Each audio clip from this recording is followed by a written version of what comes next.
Chapter 203. AI Lewin, you did great today. In what way? AI Lewin was in a good mood and teased her. In bed and, haha. Mu Wanru poked his chest with her slender finger, her expression ambiguous.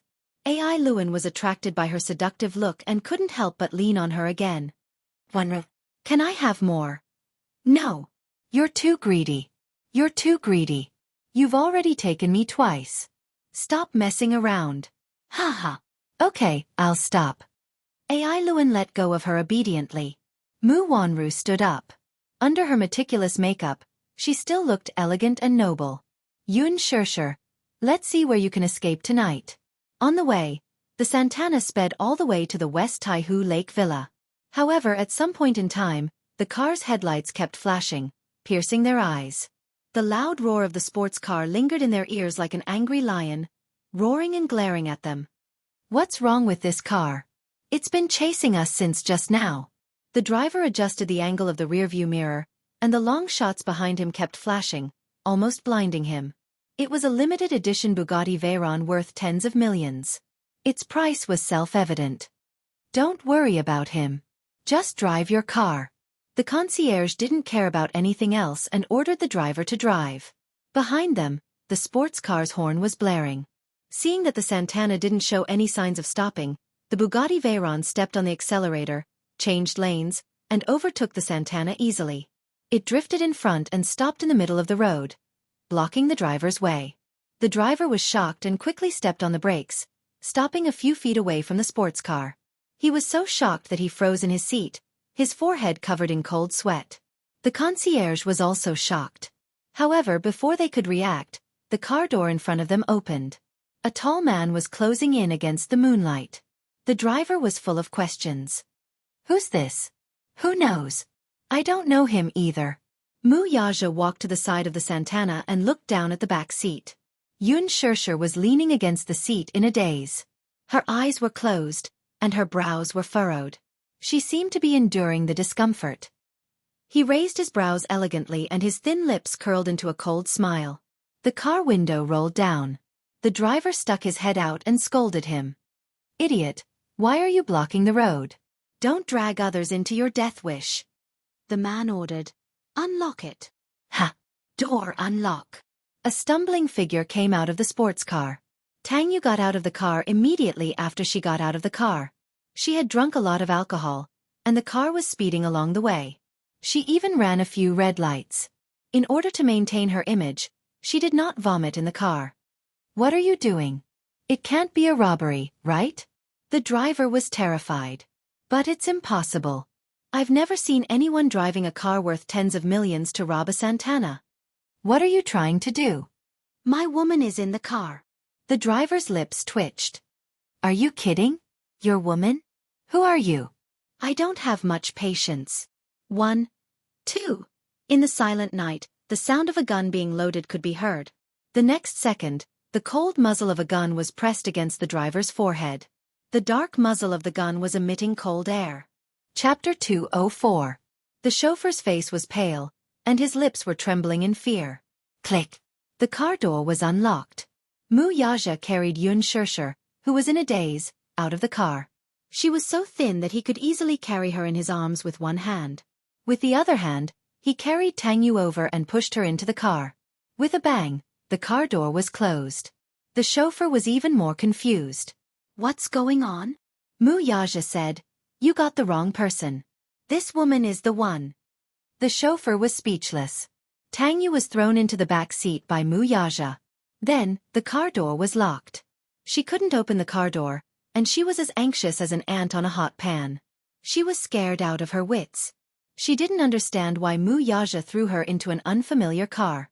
She was so anxious that she hit the car door with all her might. With a ferocious face she cried, Chairman Mu, what do you mean by this? Why did you throw me into this car? Didn't I follow you tonight? Drive. Mu Yaja ignored her and said coldly to the chauffeur. As soon as he finished speaking, the chauffeur stepped on the accelerator as if he had been granted amnesty. He sped away with Tang Yu's screams. Poor Tang Yu. She was naive and delusional to think that she could hook up with Mu Yaja and rely on him. However, in Mu Yaja's eyes, she was a bait, and to put it bluntly, she was just a scapegoat. Not far away, a phaeton rushed over. Minyu pushed the frame of his glasses up his nose and got out of the car. He saw Yun Shusher in Mu Yaja's arms. This woman seemed to be drunk and was now unconscious.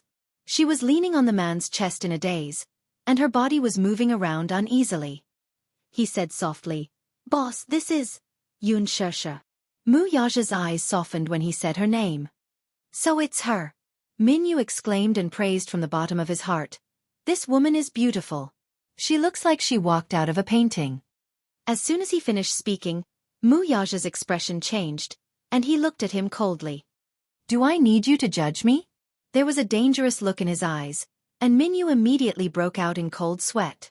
The boss was very possessive. He had only taken a glance, but the boss was glaring at him like a tiger watching its prey, as if guarding against his covetous intentions. How would he dare? However, he soon understood his boss's intention. At first, he thought that the boss was really interested in Tangyu, but he didn't expect that Tangyu was just a scapegoat. Two-faced. He was too two-faced.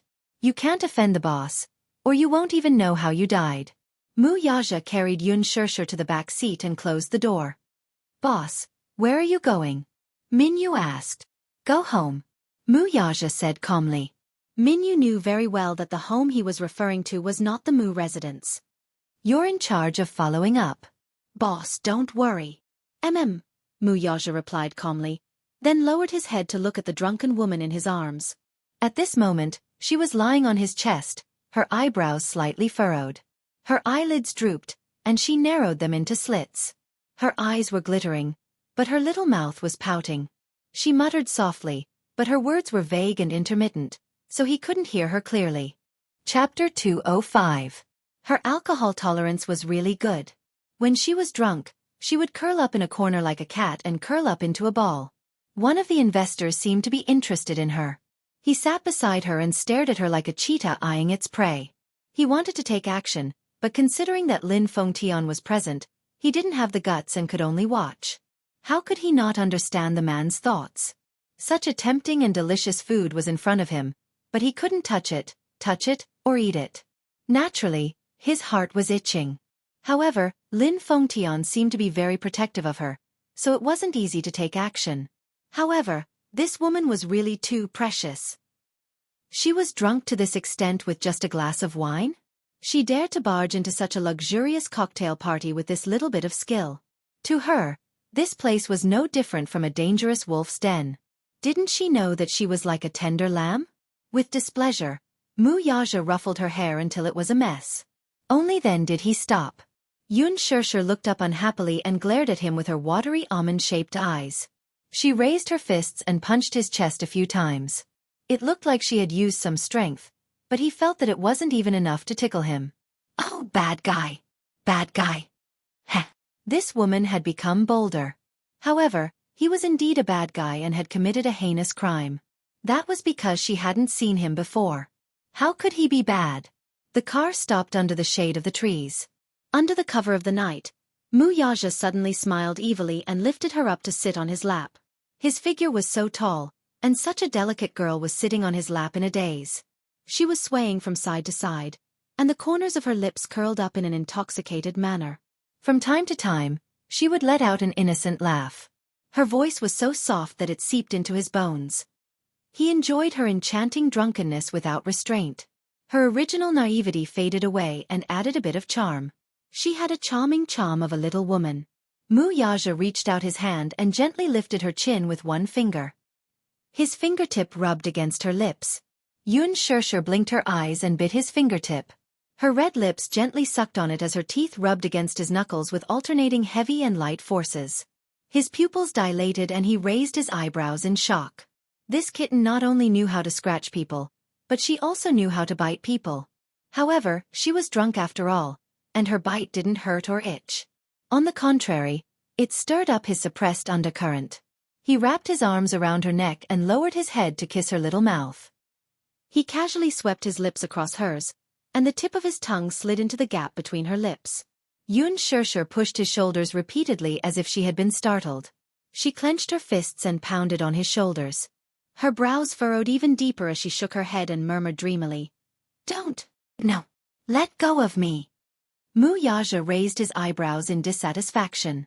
However, he heard a trace of panic in her voice as she kept saying, "You're a bad person. Don't touch me." Interesting. The man saw that she was easy to bully. He reached out and pinched the tip of her nose until she couldn't breathe. Then, he waved his hand in a flurry. Fun. As if he had found an interesting scene, Mu Yaja provocatively pinched her chin and then her cheeks. It was like a child playing with his beloved toy. Ah! Yun Shirshir couldn't stand the disturbance. She angrily slapped away his mischievous hand. Chapter 206. Gu Xingza. As soon as she said that, Mu Yaja's face suddenly darkened and turned cold. At that moment, the atmosphere seemed to have frozen over. It was as if the hot summer had suddenly fallen into 1,000 feet of ice. A trace of anger appeared on the man's somewhat displeased face. His pair of phoenix eyes that were as deep as the abyss were dyed with a bit of anger. Now, she was in his arms and calling out another man's name. To a proud man like Mu Yaja, this was undoubtedly a disguised provocation. She actually called out another man's name. This stupid woman. Whose name are you calling? He pinched her waist in anger. It was neither light nor hard, making her laugh foolishly. Hee hee. It's so ticklish. Don't bite me. Yun Shirshir hugged his shoulders. Her bell-like laughter drifted in the wind like a pleasant wind chime. Did she think he was joking with her? Damn it! He suddenly grabbed her cheeks and used a bit of strength with his fingertips, deliberately pinching her to hurt her. Ah, it hurts! Yun Shirshir cried out in pain. Because of the pain, she started to whimper like a kitten. She tried to struggle, but to no avail. She could only clench her hands into fists and swing them at his shoulders. However, her vision was blurry and her fists missed. Bastard! Let go of me! She bit her lips in grievance and helplessness. She twisted her body left and right, trying to break free. However, the man's strength was so great that she couldn't move at all. However, it didn't matter if she didn't move. Once she moved, their bodies would rub against each other and it would be hard to avoid a misfire. At this moment, due to her drunkenness, her body was boiling hot. Even through the gauze of her dress, he felt as if he was being ironed by her fiery skin. Unknowingly, his body was already drenched in sweat from trying to restrain himself. This woman didn't realize how terrible the consequences of her actions were. If she was sober, she would definitely see the man's handsome face right in front of her. It was terrifying. Who? The man forced her to raise her face and look him in the eye, his eyes glaring like a tiger. Whose name are you calling? Gu Xingza. The little woman's eyes widened as she stared at him with an innocent and playful smile on her face. Suddenly, she reached out her hand and with a smack, she cupped his handsome face and rubbed it. What? Isn't that Gu Xingza? Huff huff. His expression was blurred and intoxicated. It was obvious that he was quite drunk. However, he liked the way she looked when she was drunk. She was like a clingy kitten, snuggling into his arms, acting like a rascal and acting coquettishly as much as she wanted. It was as if his arms were her own world. That small face was truly captivating. Her charming eyes were like silk, and at this moment, her watery eyes were tainted with a bit of drunkenness. She looked at him with infatuation, as if she wanted to say something. That captivating charm made it seem as if water could drip out of her eyes. In the depths of her pupils, it was as if a charming flower had bloomed. What made him dissatisfied was that this woman seemed to be unable to recognize the situation in front of her, and even more unable to recognize who he was. Mu Yaja's cold eyes were filled with danger. Who am I? I don't know. Yun Shirshir tried her best to pry his wrist away. She said pitifully, "Anne, it hurts. Don't. Let go of me." Mu Yaja slowly narrowed his eyes. His face immediately darkened, and there was a faint murderous aura around him. Who am I? Ugh! Mu Yaja was angry. He lowered his head and almost fiercely bit her lips. She groaned in pain. She couldn't avoid it, and her whole body shivered. The lips were the softest part of the face, especially her lips. They were as fragile as cherry blossom petals, sparkling and moist, as if they could be broken by the slightest breeze. When he bit down, his strength was not small, leaving a shallow but sexy bite mark. Go away. Bastard. Bastard! She patted him on the shoulder and muttered in her sleep, obviously dissatisfied with his bullying. What a stupid woman. Was she drunk? Was he that drunk? That drunk? Was she so drunk that she didn't even know who was in front of her and whose arms she was in? It was him today, so she was safe and sound. But if he hadn't been alert enough, would she have known what would have happened next? Would she have expected it? Where was the Gushingza that she missed so much? Would he be able to protect her? He sneered in his heart. He was very displeased with this woman's carelessness. If he hadn't predicted that there would be people who couldn't tolerate her and would try to trip her up again and again, if he hadn't appeared in time, she would have been swallowed alive and skinned until there wasn't even a trace of her left. What he was angry about was not that she was dead drunk. What he was angry about was that she clearly knew how much alcohol she could hold, yet she still let herself go. Could it be that she was so at ease? She was drunk and the person she met was him. If it was another man, would she also be able to show off her flirtatious side without any restraint? Were they like weak sheep that could be slaughtered at anyone's mercy? Mu Yaja's eyes were burning with fire. His usually cold eyes were tainted with flames, and he wanted to burn her to ashes. This stupid woman, how could he let her go so easily? He wanted to make her deeply aware of whose territory she was in and what kind of situation she was in. If he didn't let her experience some pain, she wouldn't know where she was wrong. His large palm reached into the hem of her gown and tore it forcefully. The priceless gown was torn into two by him. He threw the troublesome dress to one side and held her waist with his large palm, lifting her up high. Who am I? His cold voice sounded even colder in the breeze. It stimulated her misty thoughts and tried to pull her back to her senses. I don't know. Look clearly, who am I? Mu Yaja fiercely left a bite mark on her shoulder. He would never stop until he achieved his goal. Yun Shirshir tried her best to open her eyes wide, but in front of her, it was already a blur. Her body was very special, and she had never touched a drop of alcohol. Drinking a glass of dry red wine in one gulp was her limit. The drunkenness came quickly and fiercely, but it faded slowly. Her eyes were still a blur, so how could she see a person clearly? What did he look like? She could only rely on her remaining senses to touch the man's face. It was cold from the night breeze. She touched his lips, which were similarly cold, thin, and biting cold. Mu Yaja saw that her mind was still unclear, so he fiercely pinched her again. Holding her face, he brought his face closer to hers. His pair of sharp eyes stared at her as he asked again, "Who am I?" Chapter 207. This time, she finally managed to get a good look at him. Her small face seemed to crumble as if the world had collapsed on it. "I don't know you." She sounded like she was throwing a tantrum. She didn't know him?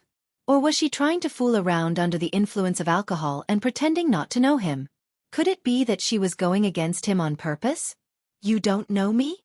Yun Shirshir turned her face away. She didn't want to see him. She was using the alcohol as an excuse to throw a tantrum at him. Although she was in a dream, she could still recognize who the man in front of her was. But she was angry and didn't want to bother with him. Even if she didn't bother with him, he had ways to make her bother with him. Yun Shirshir's body stiffened abruptly when she felt the hand roaming under her skirt. Her face instantly turned pale. "Don't touch me. Jerk, I don't want you. Go away. You have a fiancé and a woman. Why do you still want to provoke me?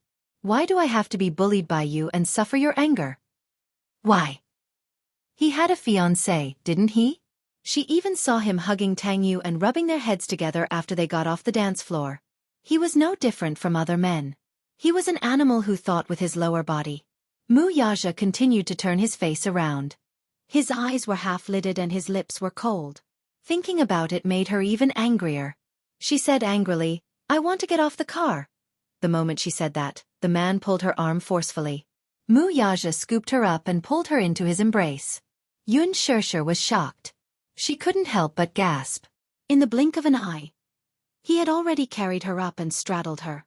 Mu Yaja's eyes revealed a playful smile. He lifted his thin lips and said in a low and seductive voice, "Woman, do you have to be stubborn with me? Call my name." No. Mu Yaja was dissatisfied with her stubbornness. He rubbed her plump breasts through her clothes. Scream. Yun Shirshir's body trembled slightly. Her face immediately tensed up as a bad premonition arose in her heart. Yun Shirshir struggled uneasily, but the man clasped her waist tightly. his large palm pressed against her back, pressing her even closer to his chest. The two faces were so intimately close, the tips of their noses touching, and the breath of their lips touching. Such a close distance really made her feel uncomfortable. Looking at the demonic handsome face that was just inches away, Yoon Shurshur helplessly pushed against his chest. This man, how could his strength be so great that she didn't even have the slightest room to struggle? She looked away helplessly, but her chin was tightly pinched by his long fingers. She was forced to face his face. She was forced to look at his face. Her eyes narrowed in pain and were faintly moist. Her soft red lips were crystal clear, just like a delicious cherry. He fiercely captured her lips and sucked on them. That soft and sweet feeling was even better than what he had imagined. Once he kissed her, he couldn't stop. His body heated up and he greedily wanted more. Kissing her cherry lips, his right hand reached into the hem of her clothes. He was in the mood and continued to do what he hadn't done earlier. Her body was extremely sensitive. Just a light touch and she couldn't help but tremble. Her fair cheeks flushed red shyly, but it looked even more alluring. Chapter 208. He had really misjudged this girl. He had once compared her to a kitten. Now that he thought about it, she was actually a beautiful and flirtatious poppy flower. One couldn't help but sink deeper and deeper into it. Yoon Shurshur was quite frightened by this sudden action. She was a little embarrassed and even more frightened. She pushed his chest with all her might. However, her weak strength was not worth mentioning to Mu Yaja, who had trained before. He only used one hand to bind her wrists. "Let go. Let go of me, Mu Yaja." Yoon Shurshur panted softly and glared at him angrily. However, Mu Yaja was unmoved. Pressing his lips tightly against hers, he raised his eyebrows. "Why? Didn't you say that you don't know me, HM?" "I?"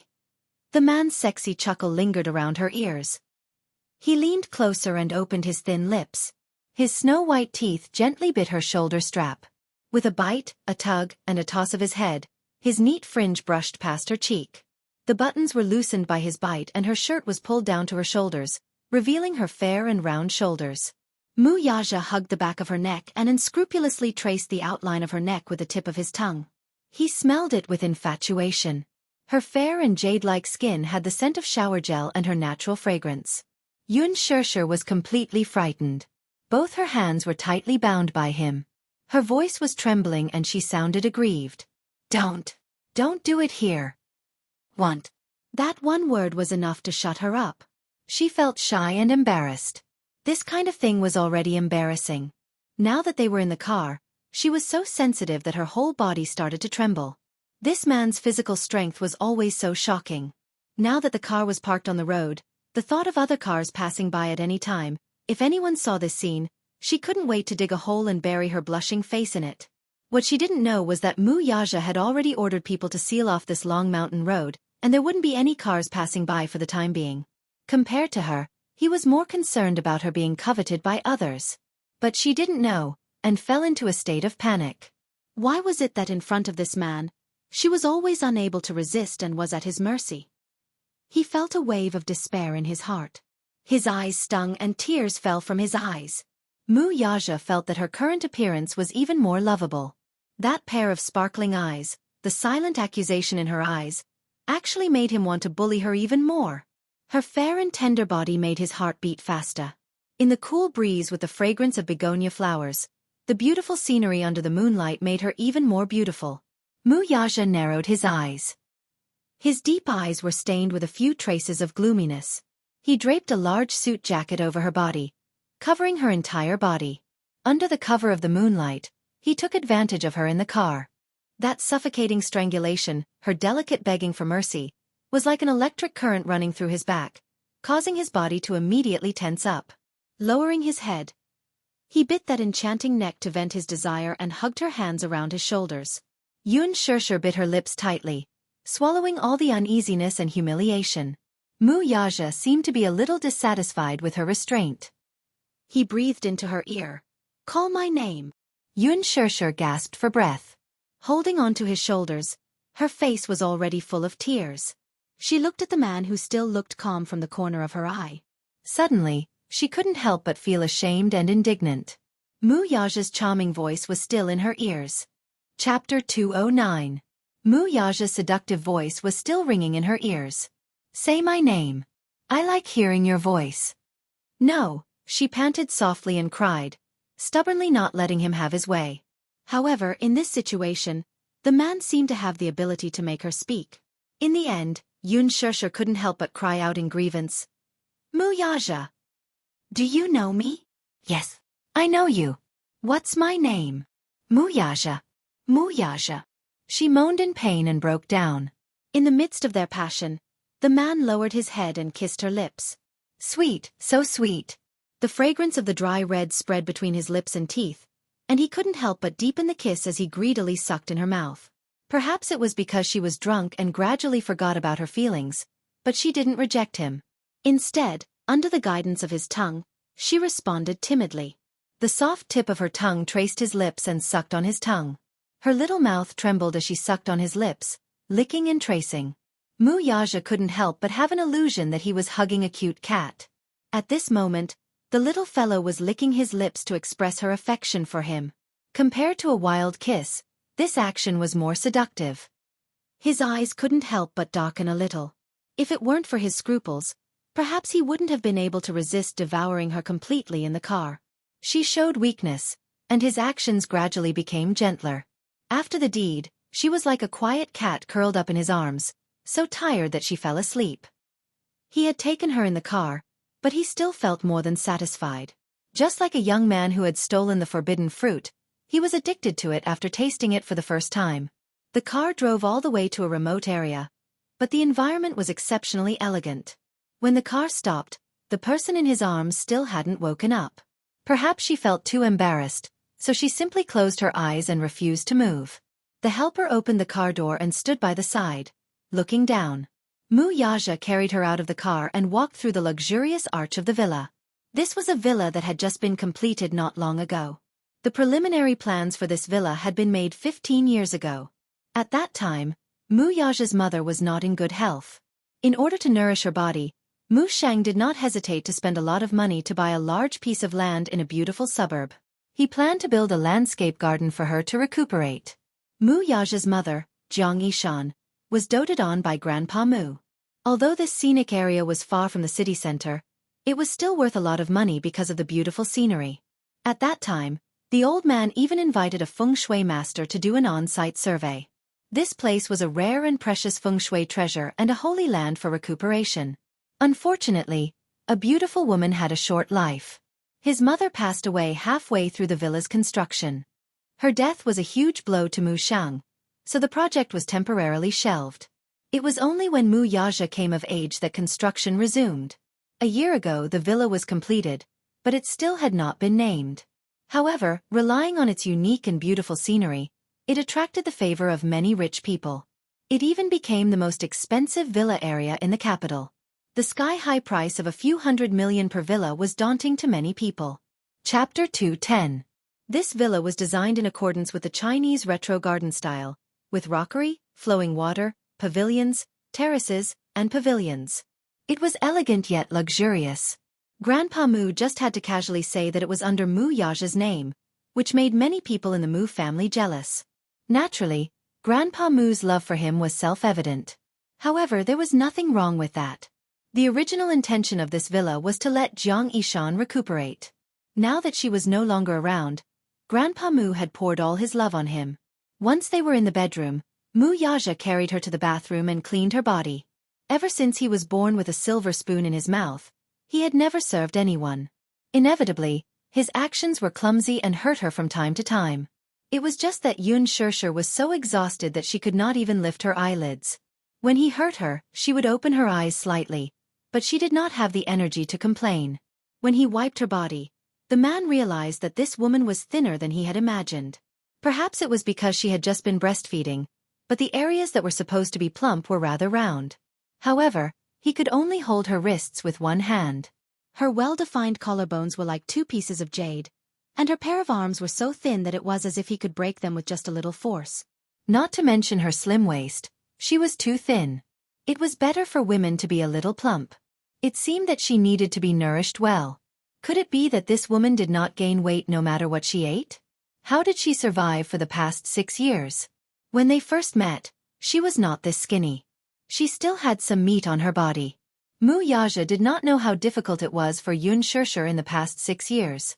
When she was in school, she had to take care of Yu Yu, who was breastfeeding. In order to support the family, she had to work multiple jobs. At that time, she was still living with Yun Yecheng. When she returned home, she had to do all the housework under Li Qin's orders.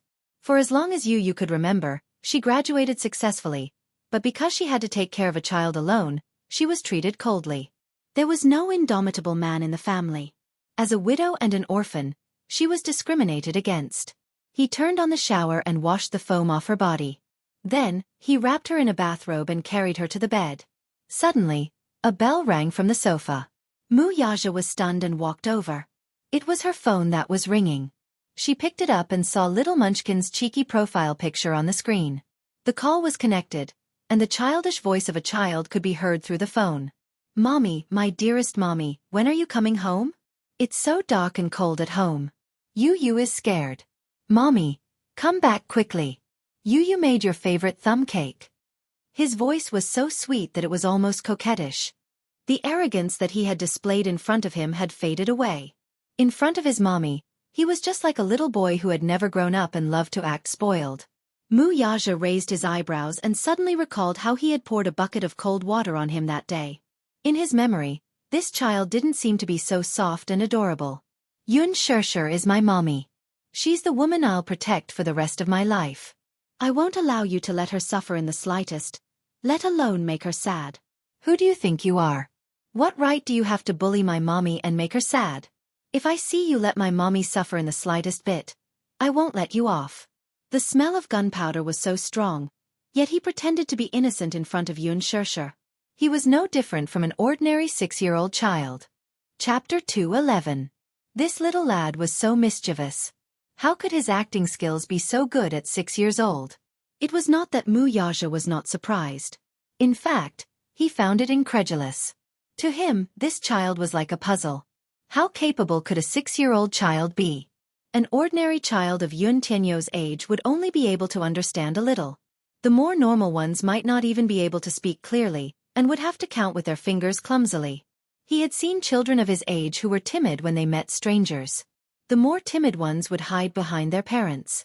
Smart children like Xiao Yichen were considered gifted and had a higher IQ than ordinary children. Although he was usually cold to outsiders, he was still a child at heart. However, he would not be as smart as him, who had already learned to speak human language when he met people and ghosts when he met ghosts. Even to this day, he could not forget how his son had called him by his full name over the phone. His voice did not tremble in the slightest. It was very calm and carried an indescribable coldness and estrangement. This child seemed to already know the identity of his biological father, whom he had never met before, and had even coldly warned him not to provoke his mother. At such a young age, he was especially protective of his mother. Even the slightest harm done to her by the outside world would be infinitely magnified in his eyes to the point that it was unforgivable. 6 years old. He was only 6 years old. What kind of earth-shattering things could he do? He actually dared to boast to him. "Who do you think you are?" He even said, "I won't let you off." Mu Yaja was alarmed. It was not that he did not have a childhood. When he was 6 years old, he was still a mischievous child living in a greenhouse. Although he matured earlier than his peers, he did not surpass them by much. This child made him a little suspicious. What kind of mature soul was hidden in this little shell of his? On the other end of the phone call, Yun Tianyu was sitting in the study room, playing with the toy in his hand. When he heard the light panting from the receiver, he thought that the signal was bad and asked, "Mommy? Mommy, can you hear Yu?" "Yes." Mu Yaja spoke in a deep and mature voice. The moment Yun Tianyu heard his voice, his whole body stiffened as if he had been struck by lightning. "You, Mu Yaja?" Once the words left his mouth, it was no longer a childish voice. Instead, it sounded as mature as if two men were having a conversation, facing each other coldly through a microphone. He frowned in surprise and abruptly stood up from the chair, his fingertips trembling. "It's me. Why are you calling me by my name? What else should I call you?" Yun Tianyu sneered and suddenly questioned, "Why do you have my mommy's phone?" Shoo. Muyaja smiled. Your mommy is already asleep. Keep your voice down. She's with you. Yun Tianyo's brows furrowed in shock. It was apparent that he had yet to recover from this fact. That was quite a shock. Didn't I tell you not to provoke my mommy? Last time. Didn't you give me a multiple-choice question? Muyaja kindly reminded him. He was obviously in a good mood as he gave the answer. I have a choice. Yun Tianyu stroked his chin and thought for a while. Family or enemy? Choose one? Mr. Mu, I think you've misunderstood something, Yun Tianyu said coldly. I regret it. Chapter 212. Muyaja could not help but laugh. Where did this child learn to speak so forcefully? Be it family or enemy, your choice has nothing to do with me. In any case, you are not my family. The little lad's voice suddenly deepened. Return mommy to me. I advise you not to touch her. Yun Tianyo's voice was as cold as ice, making one shudder. His voice was obviously immature, yet his tone was extremely intimidating. Muyaja suddenly realized that even though they were from the same mother's womb, they could not be compared to each other. Compared to him, Xiao Yichen was practically a little angel. His blood flowed in this child's veins. His tone of voice was not inferior to his at all. Despite his young age, he was full of charisma. You're not cute at all, Muyaja commented bluntly as he sat by the bed and reached out to caress Yun Shusher's cheek. Humph. It's none of your business.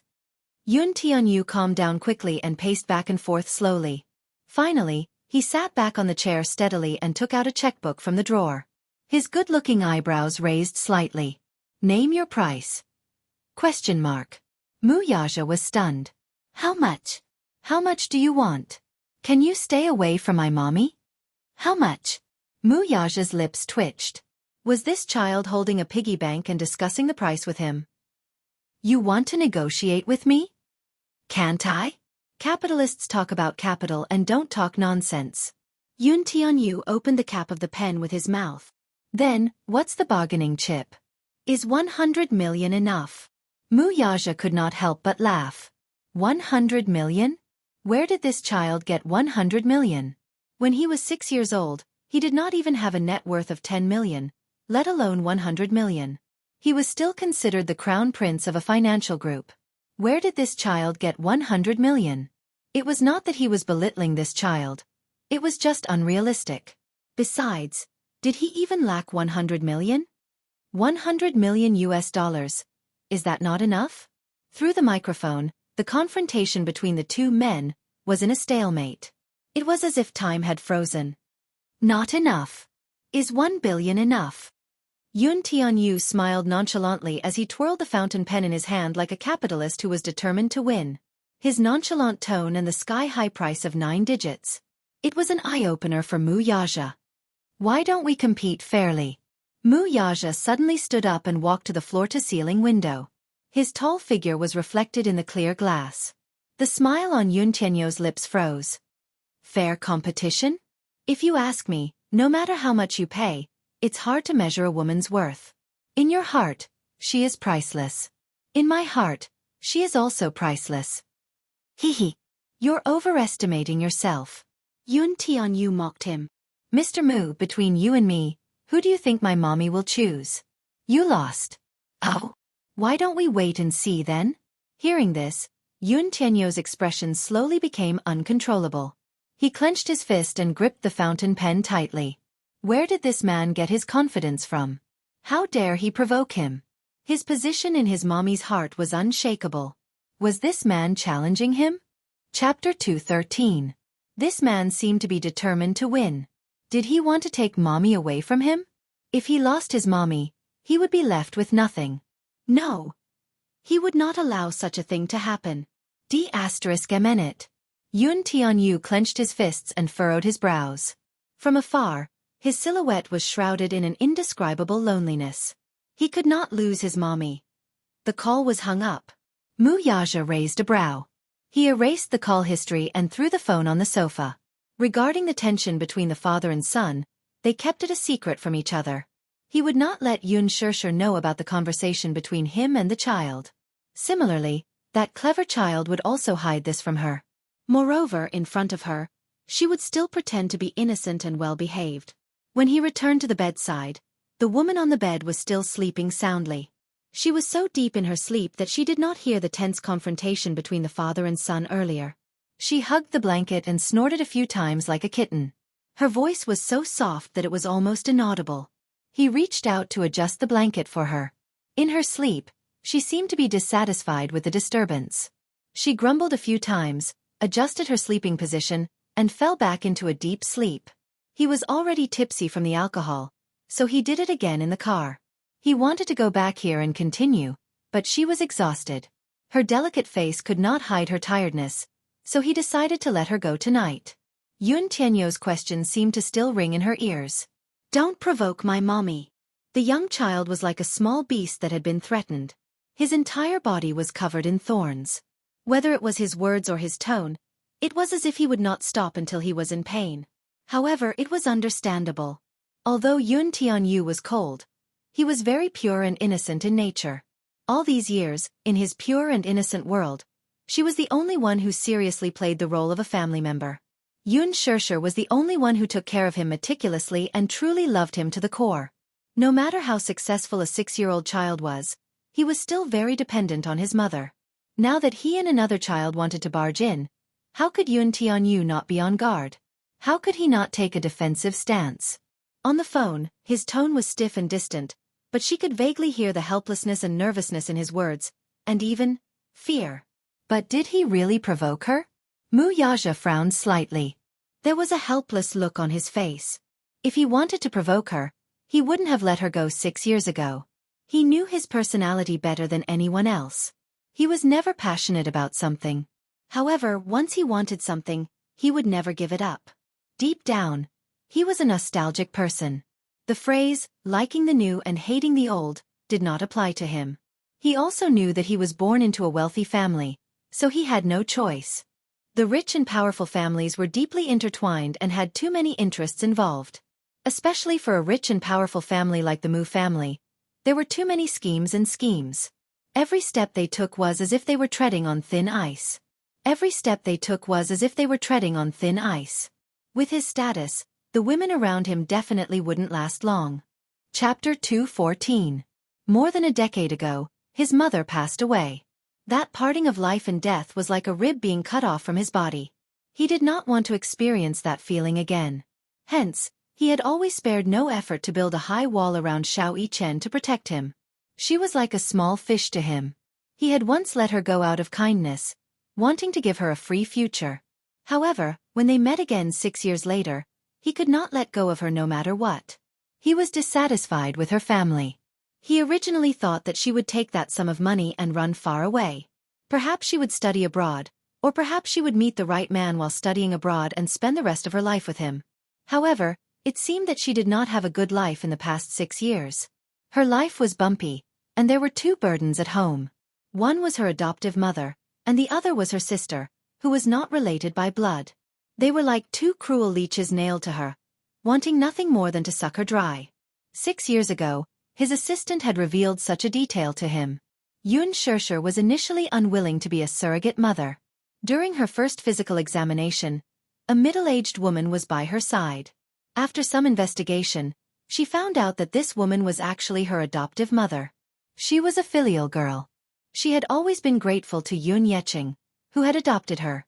After all, he had never mistreated her, be it in terms of food or clothing. When her adoptive father's career was in crisis, she was also very anxious about it.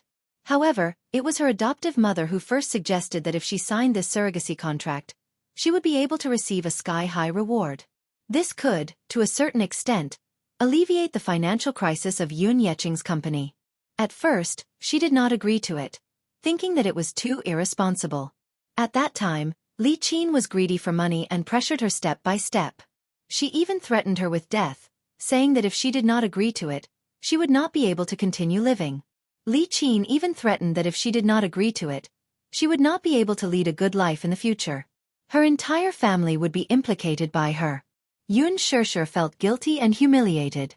She had no choice but to sign the contract. When Li Qin returned home, she pretended not to know anything about it and even continued to humiliate her. Her heart was so vicious.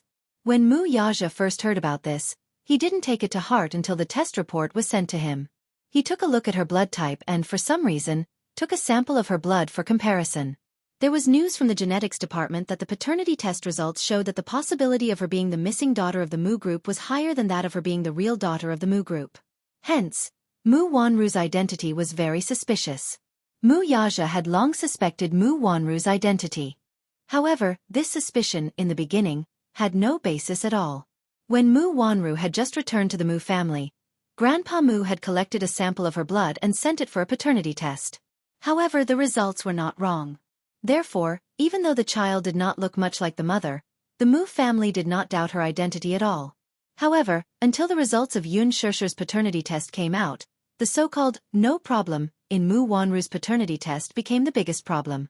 Who was the one behind all this? Mu Wanru? Impossible. How old was she at that time? What ability did she have to steal the test report? Someone else must have done something behind this. Chapter 2:15. Who could it be? In fact, he had already suspected Mu Wanru's identity a long time ago. When Mu Yaja was still young, Mu Shang brought the 9-year-old Mu Wanru to him and told him that she was his future fiancée. Although he appeared nonchalant on the surface, he was very resistant in his heart. When Mu Wanru first came to the Mu family, Grandpa Mu was in a good mood and did not do a paternity test immediately. He only collected a blood sample and delayed the DNA test. It was only then that he realized that the girl's appearance seemed to be slightly different from her biological mother's. Be it in terms of eyebrows or facial features, they did not resemble each other at all. Hence, Grandpa Mu carried out the DNA test with a suspicious heart. At that time, Mu Wanru was still young and did not know anything about this matter. What could she possibly do at her age? When the test results were out, they were a perfect match. Even though Grandpa Mu found it strange, he did not take it to heart. He just thought that the child was still young and her facial features were not fully developed yet. When Mu Wanru reached adulthood, her facial features were already fully developed, but her appearance was worlds apart from that woman's. This aroused Grandpa Mu's suspicion once again. Mu Qingqing. That was that woman's name. She was an adopted daughter that Grandpa Mu had met when he was middle-aged. She was not related to him by blood. Mu Yaja did not know much about this woman. He could not find a complete version of her information. It was as if someone had deliberately sealed her past. This person was most likely Grandpa Mu. Most of Mu Qingqing's belongings were also cleaned up. Grandpa Mu was afraid that he would think of her when he saw them, so he sealed them in the basement. Only the jade pendant was left on him. He took it out at all times and stared at it in a daze. However, Mu Yaja did find out some clues about her background. Back then, in the capital, Mu Qingqing was just a lowly singer in the Paramount nightclub. At that time, before she was adopted by the Mu family, her stage name was Qingqing. It was said that she was an orphan and had no name. At that time, the capital was far from being as prosperous as it was now. However, with the economic reform, many wealthy families were quietly born. Even so, at that time, the Mu family, as a century-old wealthy family, was still the most powerful family in the capital. At that time, there was a bustling commercial street in the capital. Now, it was just a street of bars. At that time, bars and nightclubs had not yet become popular. Cabarets and dance halls were the most important places for the rich to spend time after their meals. The Paramount Karaoke was located in a bustling area and was one of the many properties under the Mu family's name. Paramount Ballroom was about to close down due to poor management. Later on, the owner of the dance hall somehow managed to find Mu Qingqing, his treasure. Not only did she have a naturally good singing voice, but she was also good at ballroom dancing. What was even rarer was that, just like her name, she had a beautiful face that could topple cities. She was unparalleled in her generation and was famous for a time. Because of this, as time passed, her status in the dance hall gradually rose. Even the business of the originally declining dance hall flourished. She even stole the business of the most popular dance hall at that time. Chapter 2:16. The other club owners were all itching to get their hands on this treasure. They all offered high prices and tried to get their hands on this treasure. This was a money tree that was guaranteed to bring in profits and never lose money. At that time, there were many people trying to steal her. However, Mu Qingqing was a woman who cared a lot about relationships. Even though the other club owners promised her much better treatment, She remained unmoved. Since then, Mu Qingcheng was recognized as the #1 singer in the city. She established a position that no one could surpass. Later on, the Paramount's business became more and more prosperous while the other club's business became more and more quiet. In the end, there was no other way. The other clubs had to close down, leaving the Paramount alone in the city. The club owner treated her very well and never mistreated her. After all, he was the face of the club. Naturally, he had to treat her like a Buddha. However, as time went by, he slowly began to have some thoughts about it. Since the beginning of time, which man didn't like beautiful women? Plus, she was such a seductive woman. Which man could reject her?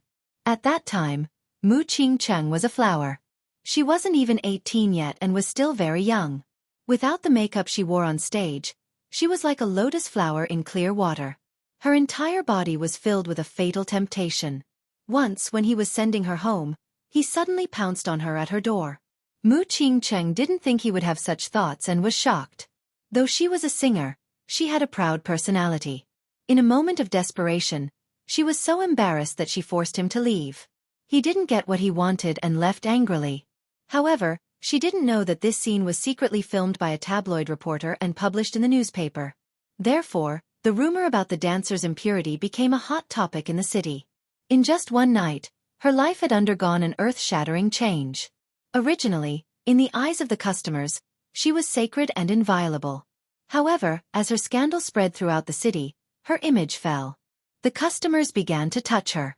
Their actions became bolder and bolder, and they became unruly. Every time she asked for help from the director, because he was still holding a grudge, he turned a blind eye. Mu Qingcheng was extremely aggrieved. She was suddenly tired of this deep water and hot life. She was also tired of being lost in debauchery. She was even tired of her own life. The rumors were getting worse and worse, and the customers were getting more and more unreasonable. Some of them even resorted to underhanded means to fight for the treasures. During the most difficult time, Mu Qingcheng had no choice but to shamelessly ask for the protection of a man. At that time in the capital, only this man had the ability to protect her and prevent her from being bullied. This man was Mu Qingcheng. Mu Lianqing, Mu Yaja's biological father, was the eldest son of Mu Shang's first wife and was the most favored son in his eyes. Mu Lianqing was young and talented. He was only in his 20s, but he was already worth hundreds of millions. At that time, he was already engaged to the daughter of the prestigious Jiang family in the capital. Chapter 217. Be it in the past or present, Mu Wanru's appearance could be said to be a natural beauty. Her beauty, on the other hand, could not even be compared to her pinky. Hence, when Mu Wanru came of age, he did another DNA test for her. Somehow, Mu Wanru found out about this matter and hurriedly bribed the geneticists to secretly tamper with the DNA report. Mu Shang, however, was kept in the dark and only thought that Mu Qingcheng's beauty had no successor. Mu Yaja, however, was aware of this. Before Mu Wanru, he had gotten his hands on the DNA test report without anyone noticing. Hence, he had long known about Mu Wanru's fake identity. Poor Mu Wanru. She was smart for a while but foolish for a lifetime. She only knew that through simple tampering, she thought that she could deceive everyone and hide her identity to the end, continuing to be a rich young lady in a dignified manner. Alas, she had no idea what kind of person Mu Yaja was. Ever since he was born, he had walked through the bloodshed of the rich and powerful. Power, wealth, competition and scheming.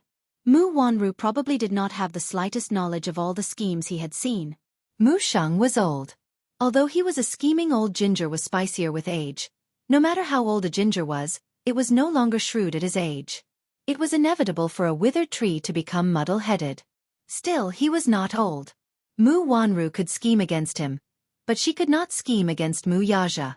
Mu Wanru alone was not enough to make him take action. He had always suspected that Mu Wanru was hiding a shocking conspiracy behind her. This was also the reason why he did not make a move. Old Master Mu was already old. Even though he was still the chairman of Dishing Financial Group in name and held the largest share of the company's shares, now that he had retired, he could entrust everything in the financial group to his most favored grandson and enjoy the rest of his life in peace. However, he was old and did not have much time left. Hence, it was inevitable that some people would set their sights on his inheritance rights. Although Mu Yaja was the rightful heir and the future head of the Mu family, The rest of the Mu family might not sit by and do nothing even if the old man gave his approval.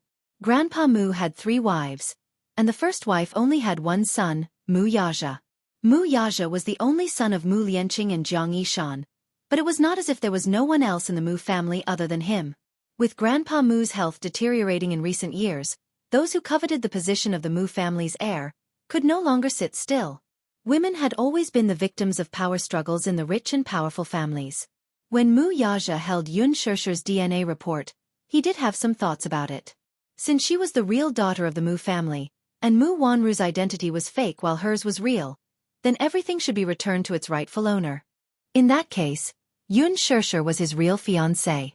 He had seen an old photo of her, and whether it was her appearance or her refined aura, they matched perfectly.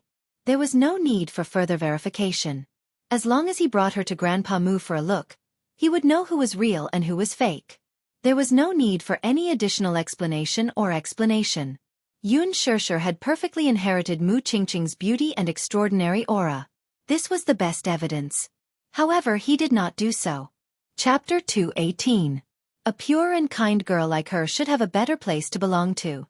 To him, women were dispensable, and his wife was just a title. All women were the same.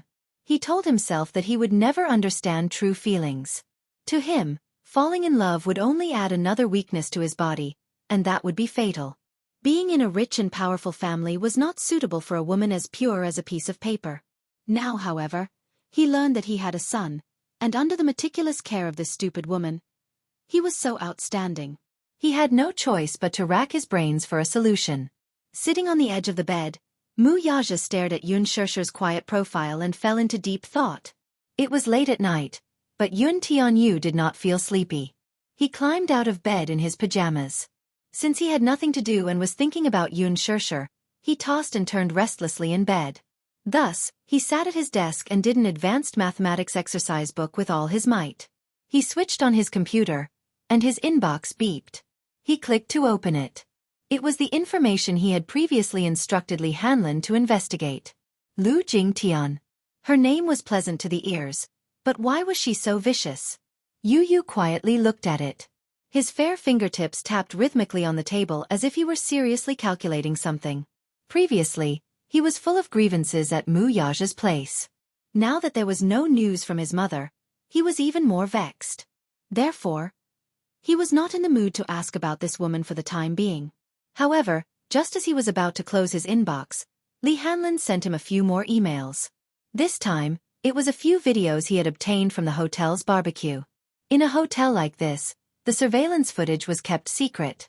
Unless the police were present at the scene, ordinary people would not have the authority to access it. He did not know how Li Hanlin managed to get his hands on it.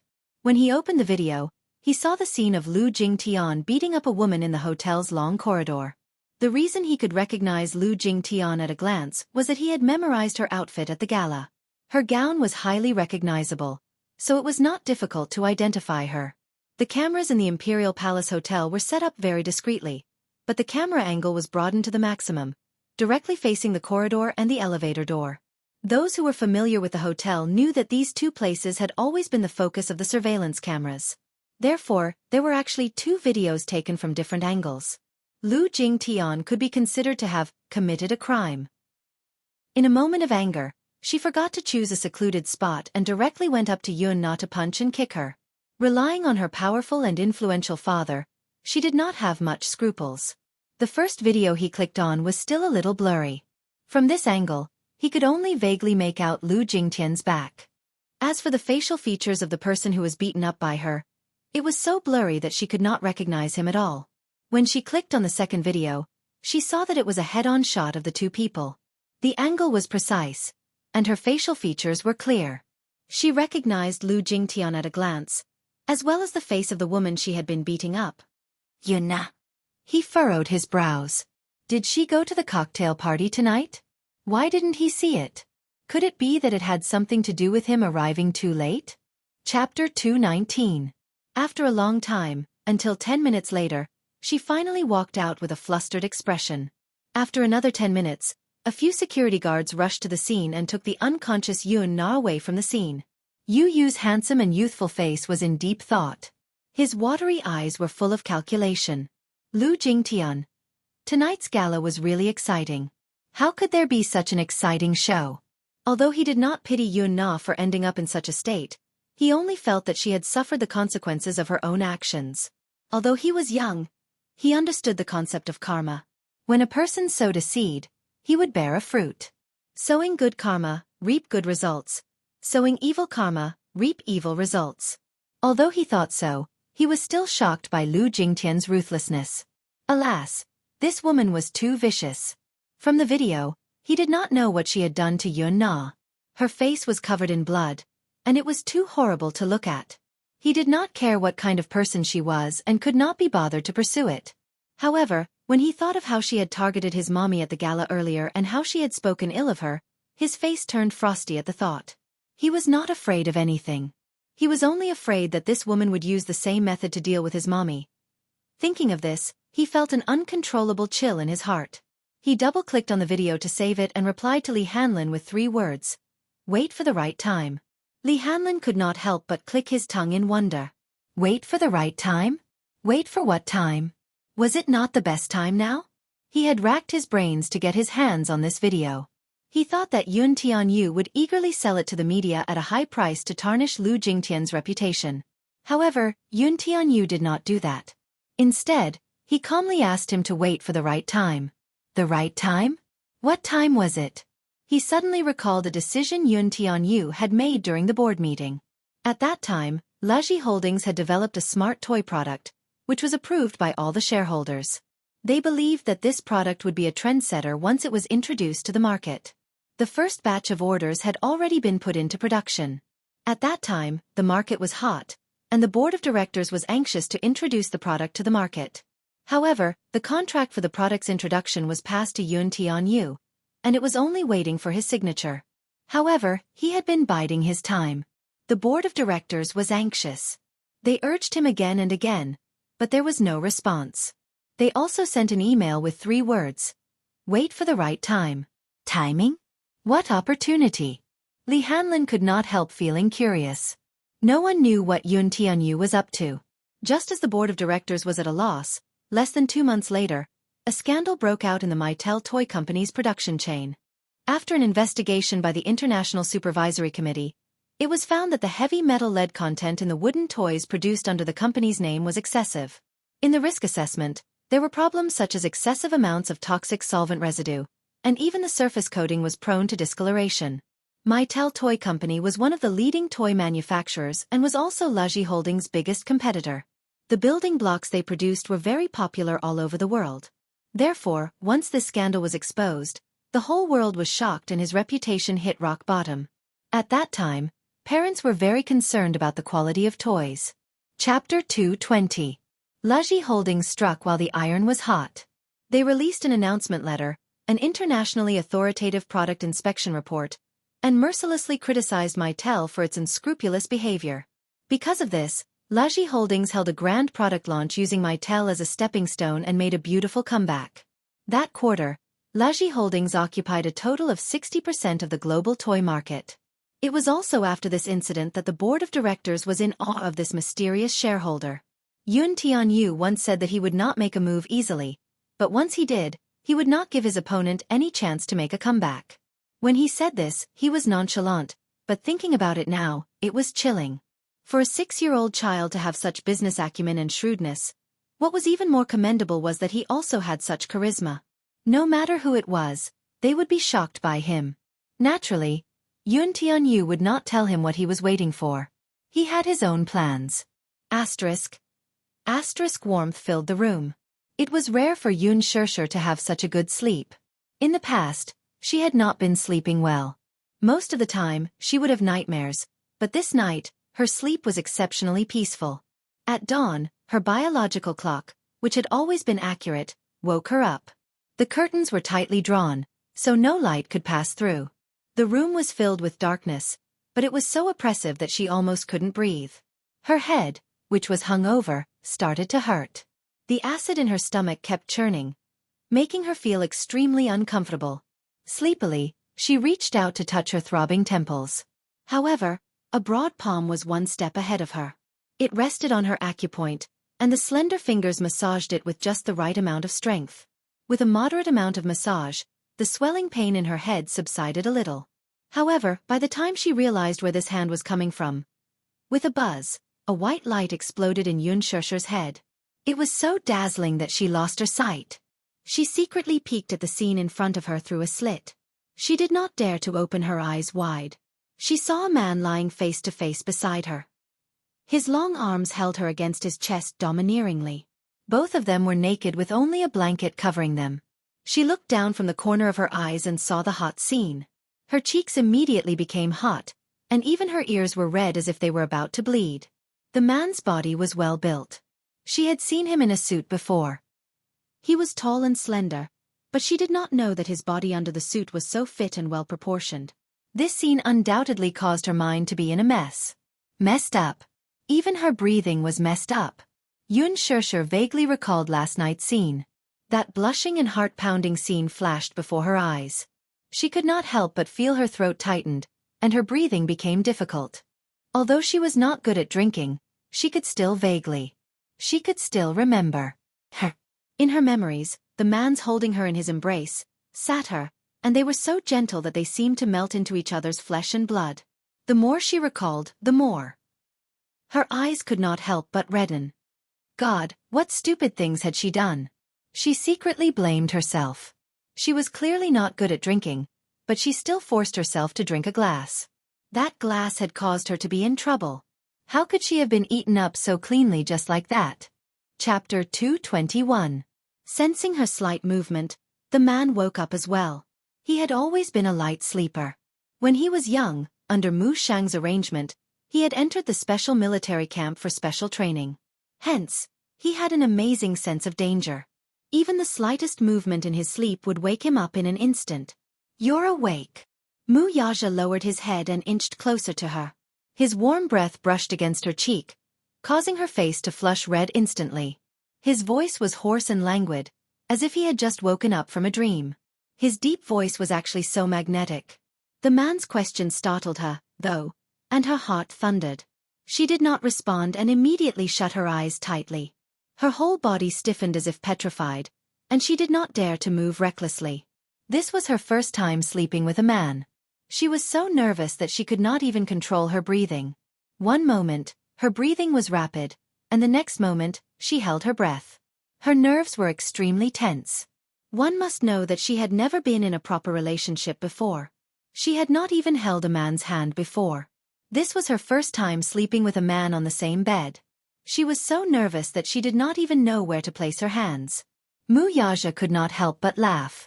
This woman was actually pretending to be asleep in front of him? Her acting skills were terrible and could not even compare to her precious son's natural acting skills. He could tell at a glance that she was pretending to be asleep. "I know you're awake."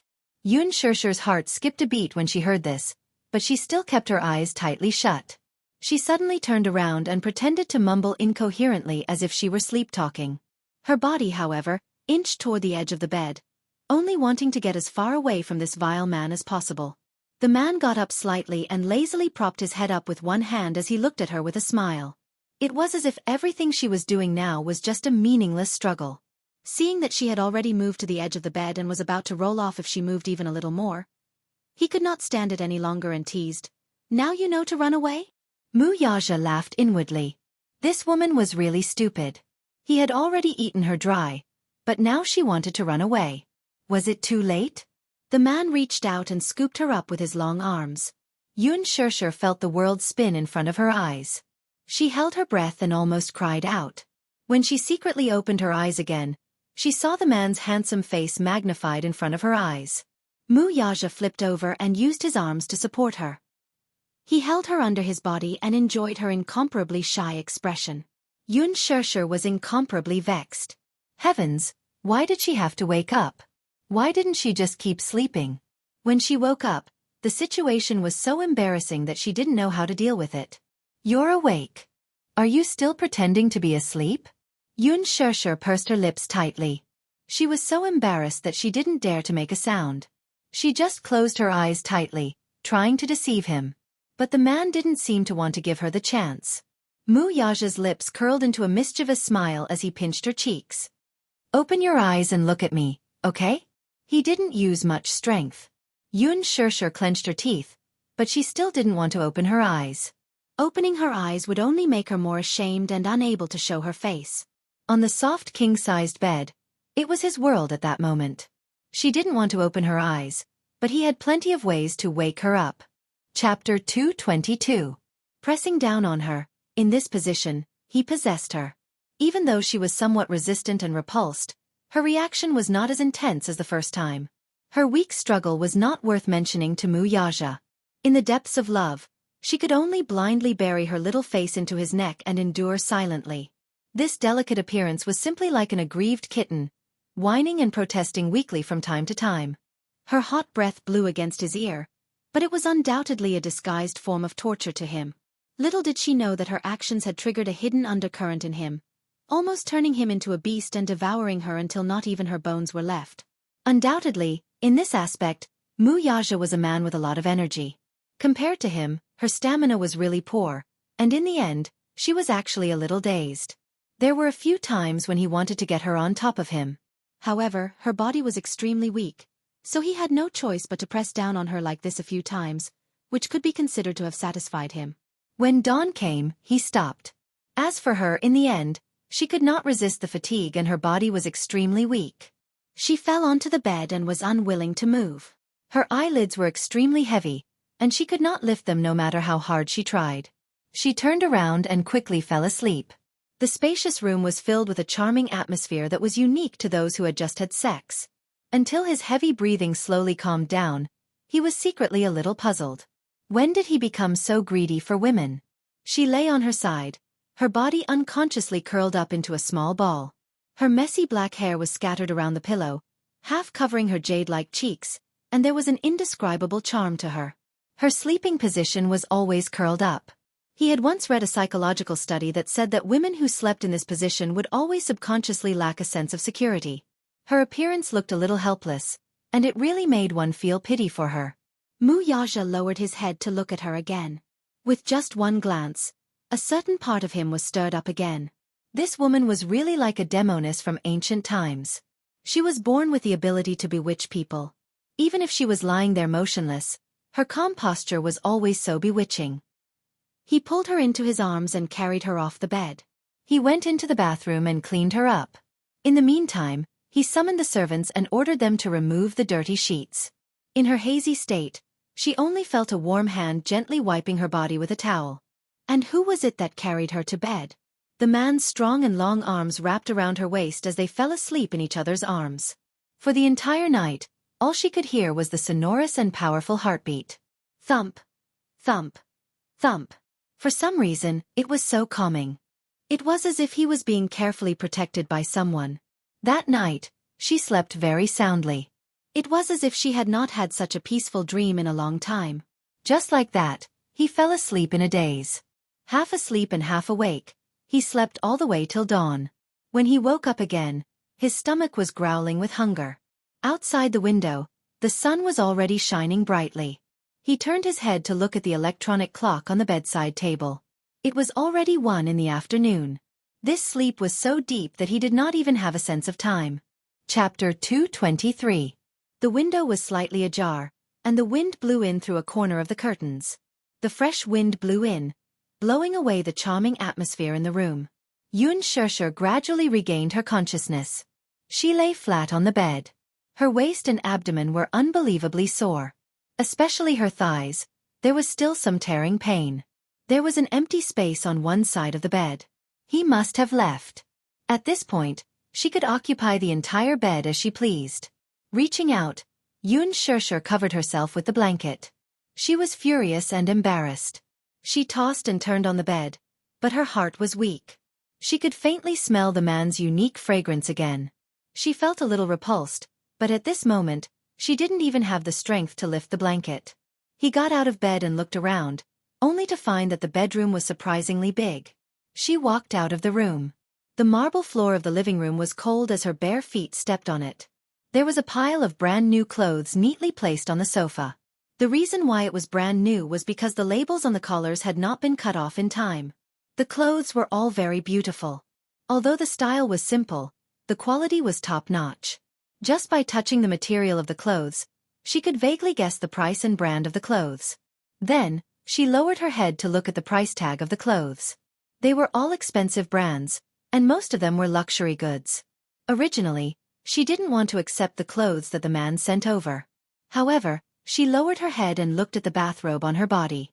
She couldn't always walk around in a bathrobe, so she took the clothes into the bedroom and changed.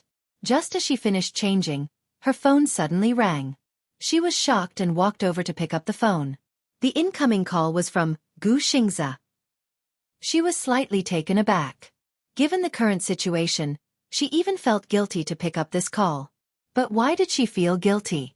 Yun Shishir was conflicted. She didn't answer the call for a long time. After a few seconds, the phone rang again. It was still Gu Xingze calling. She pursed her lips and picked up the phone. Hello. Shishir. On the other end of the phone, Gu Xingze's voice was a little hoarse, but his tone was gentle. He was afraid that he would scare her. The concern in his voice could not be concealed, causing her eyes to become slightly hot. She walked to the window and pulled the curtains wide open. The sunlight that came in immediately stung her eyes. Yes, Xingze. I heard from Qin Zhou yesterday that you drank some wine and got drunk.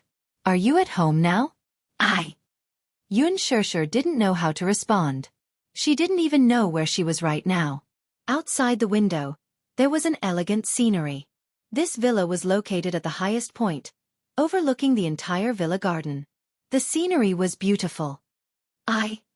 It's good that you're home safely. Did you just wake up?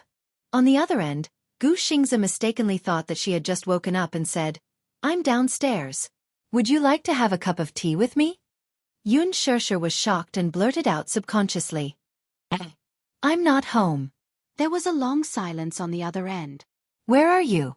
Gu Xingze was a little confused. The car was parked downstairs. He got out of the car and looked up at the dark window of her house. He frowned slightly. Where are you? I'll come and pick you up. Chapter 224. Gu Xingze wanted to say something but stopped himself.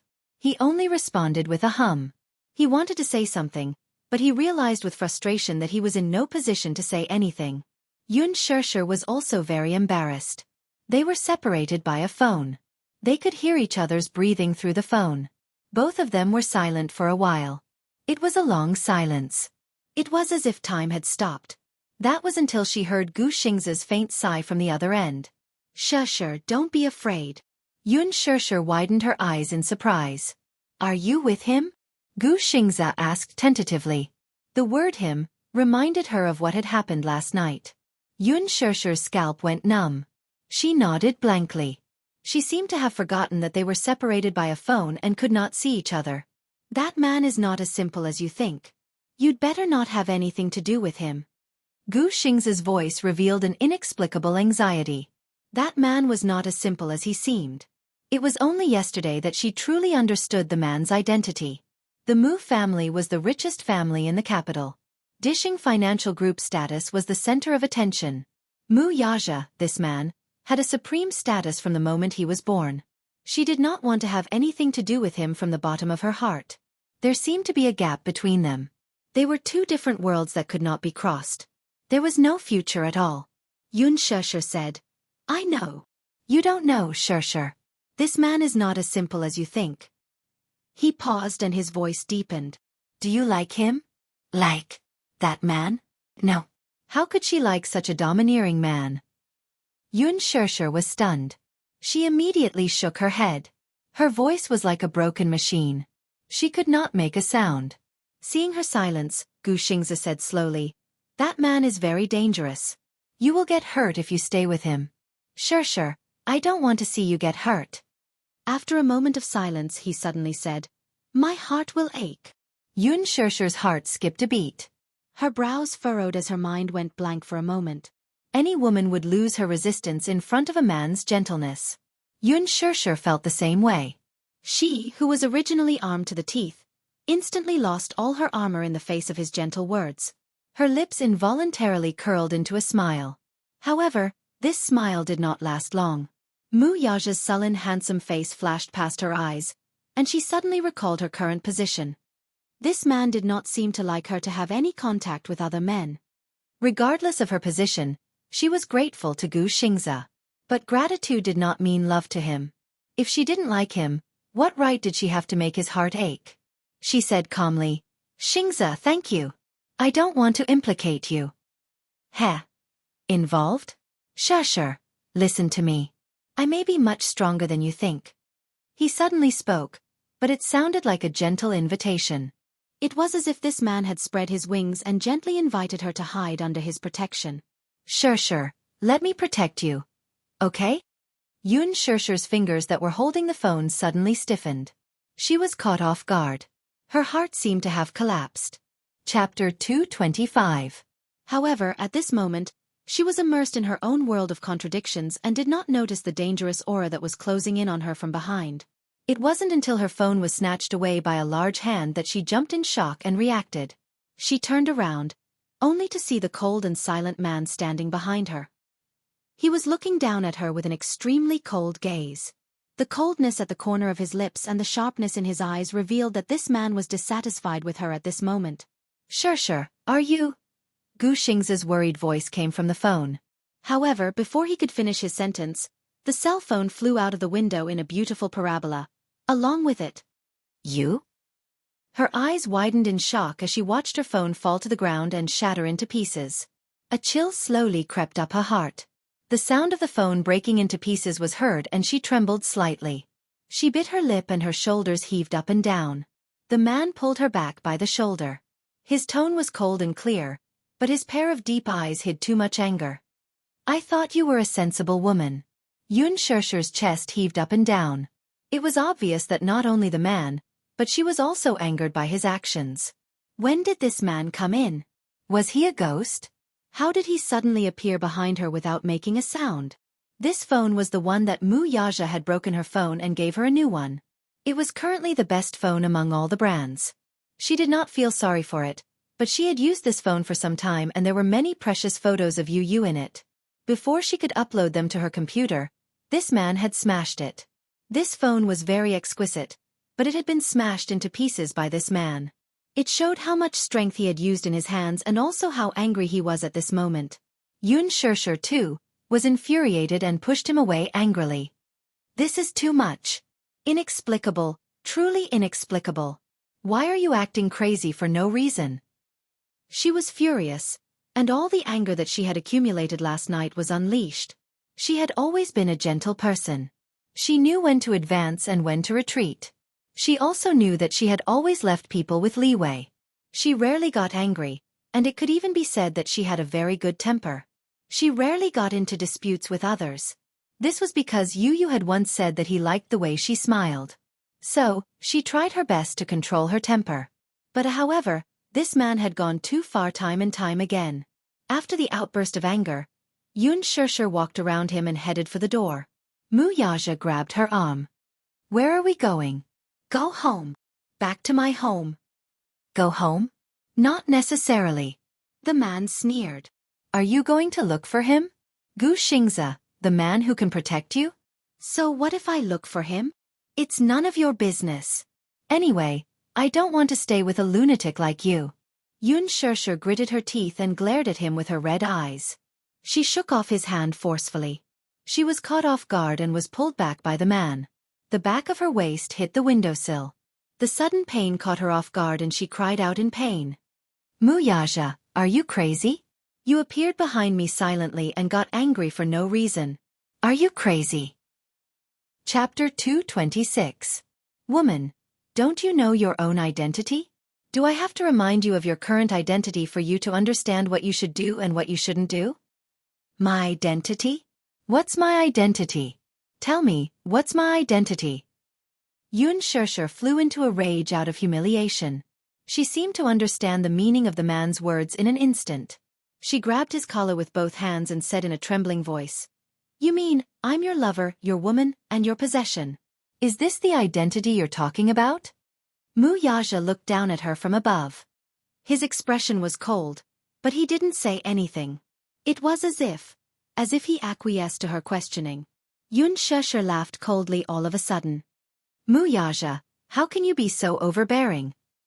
What do you take me for? What do you take me for? Your toy? Your personal item? Do you want me to come and go as you please? Isn't that the case? The man retorted coldly. He was obviously agitated by her words and his face was ashen. Your little mouth is so fierce. Do you have to be so stubborn? You're my woman now. Since you're my woman, please have some self-awareness. Don't go around flirting with other people. I don't like my things being touched by other people. I don't like it. Your things? Isn't that the case? Everything on you, including your person, is mine. The man's domineering declaration was like an iron law that couldn't be questioned. Yun Shirshir laughed coldly as if she had heard the funniest joke in the world. She laughed softly and looked at him in disbelief. A trace of sparkling tears appeared in her red eyes. Am I your thing? You keep saying that I'm your woman, but what do you take me for? Your toy? Your personal item? All right, since that's the case, I'll return it to you. As she said that, she lowered her head and quickly unbuttoned her shirt. She took off her coat and threw it on him. She shouted herself hoarse. I'll return it to you. I'll return it to you. I'll return everything I owe you. Take it all. Muyaja looked angry. He grabbed her shoulders and stopped her. Why was this woman so stubborn? Was that what he meant? Was that what he meant? Must you belittle yourself like that? Am I belittling myself? You're the one belittling me. After a pause, she laughed coldly and mockingly. Flirting with other people? You're the one who's provoking me. Have I provoked you? Am I so cheap as to cry and beg to be your woman and ask you to keep me as your mistress? Am I shamelessly sticking myself to you? No. You're the one who's been provoking me. Muyaja, why must you force me to do this? What's wrong's wrong. I only signed an unequal treaty with you 6 years ago. I admit that I was willing to sign this agreement. You didn't force me. Based on this contract, you've given me a sky-high amount of compensation. But I used my rights as a mother in exchange for your reward. If my father wasn't in danger, do you think I'd be willing to do this? 10 million? 100 million? Can I get my child back? Can I get my rights as a mother back? I'll give you 100 million and you'll give me your child. Are you willing? Are you willing? Chapter 227. Her confession was like a sharp knife that cut open the sadness that she had tried so hard to hide, causing her to bleed profusely. She had drifted from place to place since she was young, and she had never even seen what her biological father looked like. As far as she could remember, she only knew that she had a mother, but this closest relative had left her when she was still young. She finally had a family. Although Yun Yeching was not related to her by blood, he had still given her a family. Even if the members of this family were not friendly to her, she had never lacked for food and clothes. Repaying kindness was a principle that she had always believed in. One had to know that when her father was at his wit's end, he had been saving up a sum of money for her postgraduate studies. Her heart was not as hard as iron that she could watch her father be driven to his wit's end. She had no choice but to sign that humiliating contract. Was this what she wanted, though? She only wanted to protect her family. Muyaja was caught off guard by her series of questions. He had never seen her lose control of her emotions. The current her was in despair and helplessness. The strength that she had tried so hard to portray seemed to have crumbled all of a sudden. What did I do wrong in my past life? Do I owe you anything? Or was he a heinous criminal who had killed someone and set the place on fire? Yes, I'm in the wrong. I shouldn't have taken away your child. But you. That's my child too. I'm willing to take responsibility for the breach of contract. I'll repay you with everything I have in this lifetime. You wanted me to stay by your side, and I agreed to it. Can you humiliate me like this, though? I'm a person, not an object. I have thoughts, feelings, and emotions. I know pain too. Why are your words always like knives, stabbing me so painfully? I'm your woman. Shouldn't I have dignity? Don't I have the right to even have a human's basic dignity? How lowly am I that you have to trample on me like this? Just because I'm your woman, I have to open my body at your command and let you do whatever you want. Is this what you want? I'm not. Muyaja suddenly grabbed her cheeks and shouted, "Shut up!" He felt like he was about to suffocate when he heard her confession in her heart. Every word made him shudder with fear. He hated the way she talked to herself. Was he like this? Was he that bad in her eyes? At his shout, she bit her lip and didn't say another word. Yun Shusher glared at him, tears pouring out like a river. However, how could the grievances and bitterness that she had accumulated over the past 10 years be wiped out by a few heartfelt shouts and a few tears? She was not a puppet. She also had human senses. When she was happy, she wanted to laugh. When she was sad, she wanted to cry. But she could not cry. Yu was afraid of her tears. He was afraid that she would be sad. Therefore, she tried her best to hide her cowardice. Perhaps Yun Na was envious of her luck. She was able to gain Lin Fengtian's recognition and enter the entertainment industry in one go. Perhaps her future would be limitless. However, she was also envious of Yun Na for having a father and mother who pampered her unconditionally. They cared and tolerated her. She only wanted to be a normal woman with flesh and blood, not a walking corpse. She wanted to be loved, tolerated, and protected. At the very least, she did not want to be treated unequally. Chapter 228. Yun Shusher broke down and reached out her hand to push the man. However, this man stood there like a mountain. No matter how hard she pushed, he didn't move an inch. Her heart was even more defeated. She hated this man who messed up her life but couldn't do anything to him. Take it away. Take it all away. Don't torture me anymore. Yun Shusher held her head and her back leaned against the window as she slowly slid to the ground. She buried her face in her arms and cried out loud. Like a child, she vented all the humiliation, anger, unwillingness, and despair that she had accumulated in her heart. Muyaja, I hate you. I hate you the most. Muyaja didn't know what to do for a moment. His heart hurt. He was flustered. He was extremely flustered. He had made her cry. Her sudden collapse caught him off guard. He stood there for a long time, looking down at her helplessly. He didn't know what to do. Why did this woman cry just like that? She even cried so aggrievedly and in such despair. It was as if all her defenses had collapsed and her true appearance was exposed in front of him. But what should he do with her? Could it be that he was wrong? Was it his fault? He only wanted to build a city and trap her in it. He wanted to give her all the things she wanted. Whether it was glory, wealth, or endless love, he hated other men thinking about her. He only wanted to hide her well and not let anyone covet her. Was that wrong too? Then what should he do? Muyaja's brows furrowed slightly. His heart ached so much that he was about to suffocate. He had never shed a single tear. Even in the cruelest special training camp where he was covered in injuries, he had never shed a single tear. And for someone as cold as him, he had never felt heartache for anyone. However, this woman was crying so miserably in front of him. It made his heart ache without any warning. Don't cry, he shouted. Yun Shusher didn't care about him at all. Her hoarse cries seemed to be complaining about his coldness. He held his forehead in frustration.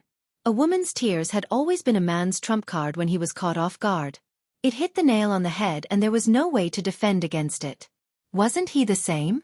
Seeing her cry, his heart ached, but he didn't know what to do. He had never coaxed a woman before. Was he supposed to coax her like how he coaxed Xiao Yichen? When Xiao Yichen was younger, he was most afraid of pain. When she was sick, she was especially afraid of being injected with needles. Every time she was injected with needles, she would cry non-stop. He hugged him in his arms and kissed his cheeks. With this coaxing, he wouldn't cry anymore. Lowering his body, he stretched out his long arms and easily scooped her into his embrace. In the past, this woman would have struggled fiercely, rejected him, and run away from him. But now there was none. Her body was extremely soft, allowing him to hold her in his arms. She did not struggle much, but she did not stop crying either. She only lowered her head, crying non-stop. Rubbing her eyes, she didn't look like a 24-year-old woman at all. Instead, she looked like a weak and helpless little girl. She was so delicate and pitiful that it made people want to protect her. Muyaja hugged her and sat on the bed. Just like how he hugged Xiao Yichen, he hugged her in his arms. The man's chest was extremely wide. His chest and the crook of his arm created a world for her to wantonly cry and throw a tantrum. Muyaja lowered his head and wiped away her tears. Lowering his head, he kissed her lips and said in a deep voice, "Don't cry, okay?" Chapter 229. She continued to cry. Her cries were so emotional and heartbroken that it was as if the world was falling apart. Mu Yaja leaned towards her lips again and bit her hard.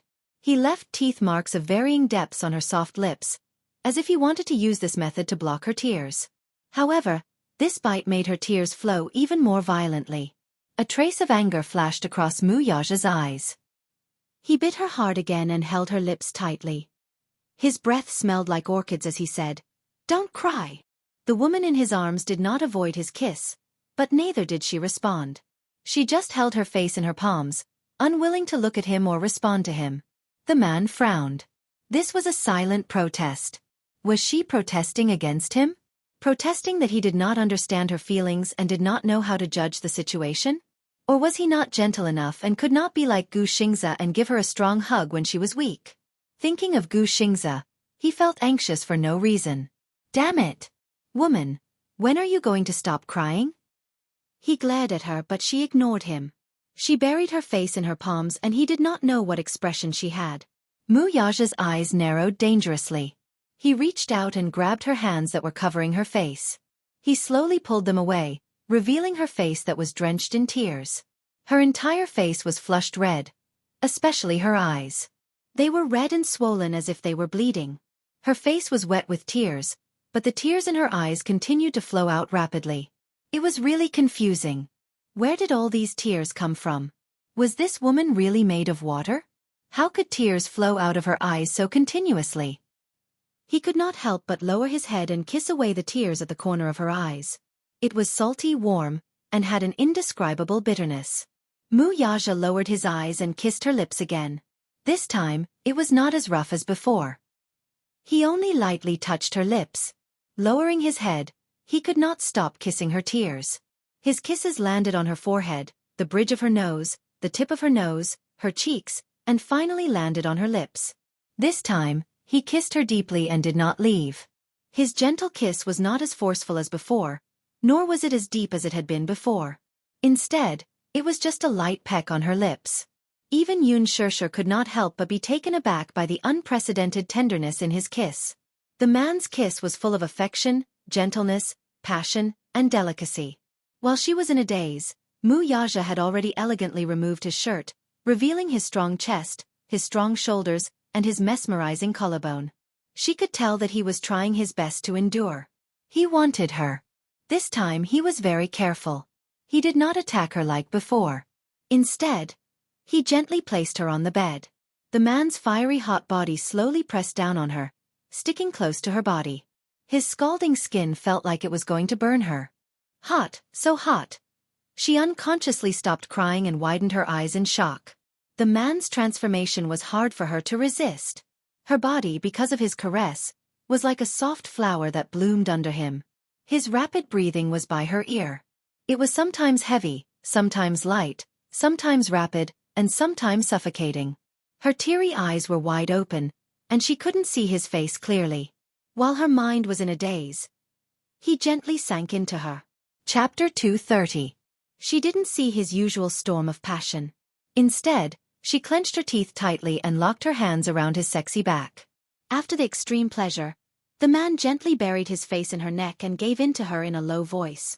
"I'll dote on you from now on. No one else can." Yun Shirshir was stunned for 2 seconds. She looked at his face with tears in her eyes. Mu Yaja lowered his head to look at her. His eyes were clearly still filled with anger. He was still angry. However, there was also a strange emotion. Was that heartache?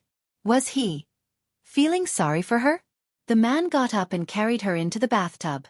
His family's bathtub was really big enough for his tall body to fit in easily. He hugged her in his arms and turned on the shower. The warm water drenched them as they looked at each other. After a long silence, the last bit of anger in the man's eyes disappeared. This time, it was her turn to be at a loss for what to do. She didn't dare move in the bathtub with a man. "You're not crying anymore?" Mu Yaja looked at her and reached out to gently scratch her nose. Yun Shirshir turned her head away and ignored him. The man's presence couldn't be ignored, but she didn't know what to do in the current situation. After the battle just now, even though it ended with a battle and seemed to be a draw, the anger in her heart still didn't dissipate. Mu Yaja raised his eyebrows, took the bath towel, put on the shower gel, and gently wiped her back. His touch made her shrink back involuntarily, as if she was angry. The man didn't give her a chance to explain. He hugged her body and moved closer to him to wipe her body. His movements were very gentle, but after all, he had never served anyone before. However, he had bathed her twice last night, so he had some experience. He rubbed her back and massaged her waist and neck. After lying down for a day, her body was about to fall apart. The man had extraordinary energy, but she was tormented by him. Her body was sore all over. He was only gently kneading her, but it made her suck in a few breaths of cold air. Hiss! It was sour and painful. This feeling was indescribable. Don't contact him anymore. Mu Yaja continued slowly. I will change the male lead for that movie. Yun Shirshir's eyes suddenly widened. She turned around and saw Mu Yaja looking at her calmly. Their eyes met. Switch. Why do you want to change people? I don't like him looking at you. Suddenly he added, I don't like him touching you, I don't like him kissing you. It's that simple. Yun Shirshir glanced at him from the corner of her eyes. She was stunned by his words of dislike. Why not? Dazzling. He pursed his lips. He just didn't like her interacting with other men. Mu Yaja, why do you care so much about me interacting with other men? Mu Yaja said matter-of-factly. You are my woman. Why? Mu Yaja looked at her expression and tensed. Don't change people. She didn't want to implicate Gu Xingze. Why? Do you feel sorry for him? Mu Yaja's lips curled into a mocking smile. Don't tell me you like him? No. Chapter 231. Yun Shirshir glared at him angrily. Why couldn't this man tell right from wrong? How could he tell that she liked Gu Xingze? Mu Yaja laughed coldly. There was a strange emphasis in his tone. It's very suspicious that you care so much about him, isn't it? Yun Shirshir was stunned. Men usually didn't feel anything when they said it themselves, but she sharply sensed that his tone was strange. It was as if he was jealous. In the past, when she hugged other children in front of Yu also had the same expression on his face. His tone was also filled with jealousy. She raised her eyebrows, but thought that she was overthinking it. She said, but Gu Xingze is indeed an outstanding actor. I've seen his movies before. His acting skills are very strong, and his overall performance is very strong. After all, he has been in the entertainment industry for 10 years. He has a lot of experience. She continued talking to herself, but she didn't notice that a certain man's expression was constantly changing. He stared at her. When she mentioned Gu Xingze, his eyes couldn't hide the respect and admiration he had for Gu Xingze. In his heart, he was a little unhappy. He got up slightly and leaned his broad upper body towards her. He lifted her arms up high and held her palms, trapping her between the wall and his chest. He suddenly got up, causing the water in the bathtub to overflow and soak the floor. Yun Shirshir widened her eyes in shock. Her arms were lifted high above her head. She wanted to struggle, but his arms were much longer than hers. She couldn't resist at all. Behind her, her back was pressed against the cold tile surface. A bone-chilling coldness spread from her skin to her limbs. In front of her was his scorching hot male chest. If women were made of water, then this man's body was probably filled with raging flames. His scalding skin was sticking close to her naked body. Her back was 9 feet of ice, but in front of her was a raging inferno. It was as if she was in the midst of ice and fire. What are you doing? She glared at him angrily. She didn't know what was wrong with this man. Mu Yaja stared intently into her eyes. His deep, almond-shaped eyes narrowed dangerously as he spat out a few words from his thin lips. They were as cold as ice cubes. Are you admiring other men in front of me? Yun Shirshir retorted. Isn't that so? Gu Xingze is gentler than you. He's more romantic than you. Moreover, he's talented and has always taken good care of me. Then is he as handsome as me? Is he as wealthy as my family? He pursed his lips in disdain and rebutted her with a serious expression. The anger in Yun Shirshir's eyes suddenly dissipated. The man in front of her was suddenly very serious. He was like a kindergarten child who was trying his best to compare his wealth. Just like the 4-year-old Yu, when she was carrying the neighbor's child, she also questioned her in a fit of pique. Mommy, Why are you carrying another child? Is he cuter, prettier, and smarter than me? Does mommy not love me anymore? She was like a pitiful puppy biting its tail in front of her, complaining that she was giving her love to another child. The difference between her and Yu Yu was that even though Mu Yaja pretended to be disdainful, she could tell that this man cared a lot about her evaluation of other men. Chapter 232. Mu Yaja, you're really like a child. Shut up. Mu Yaja's face stiffened as he said coldly. All right, I understand what you mean. You just want me to say that Gu Xingze is not as handsome as you, not as gentle as you, and not as good as your family background. You're so serious. You're really like a kindergarten child. Are you really 28 years old? Mu Yaja glared at her coldly, grabbed her chin and bit down hard. You sharp-tongued little thing.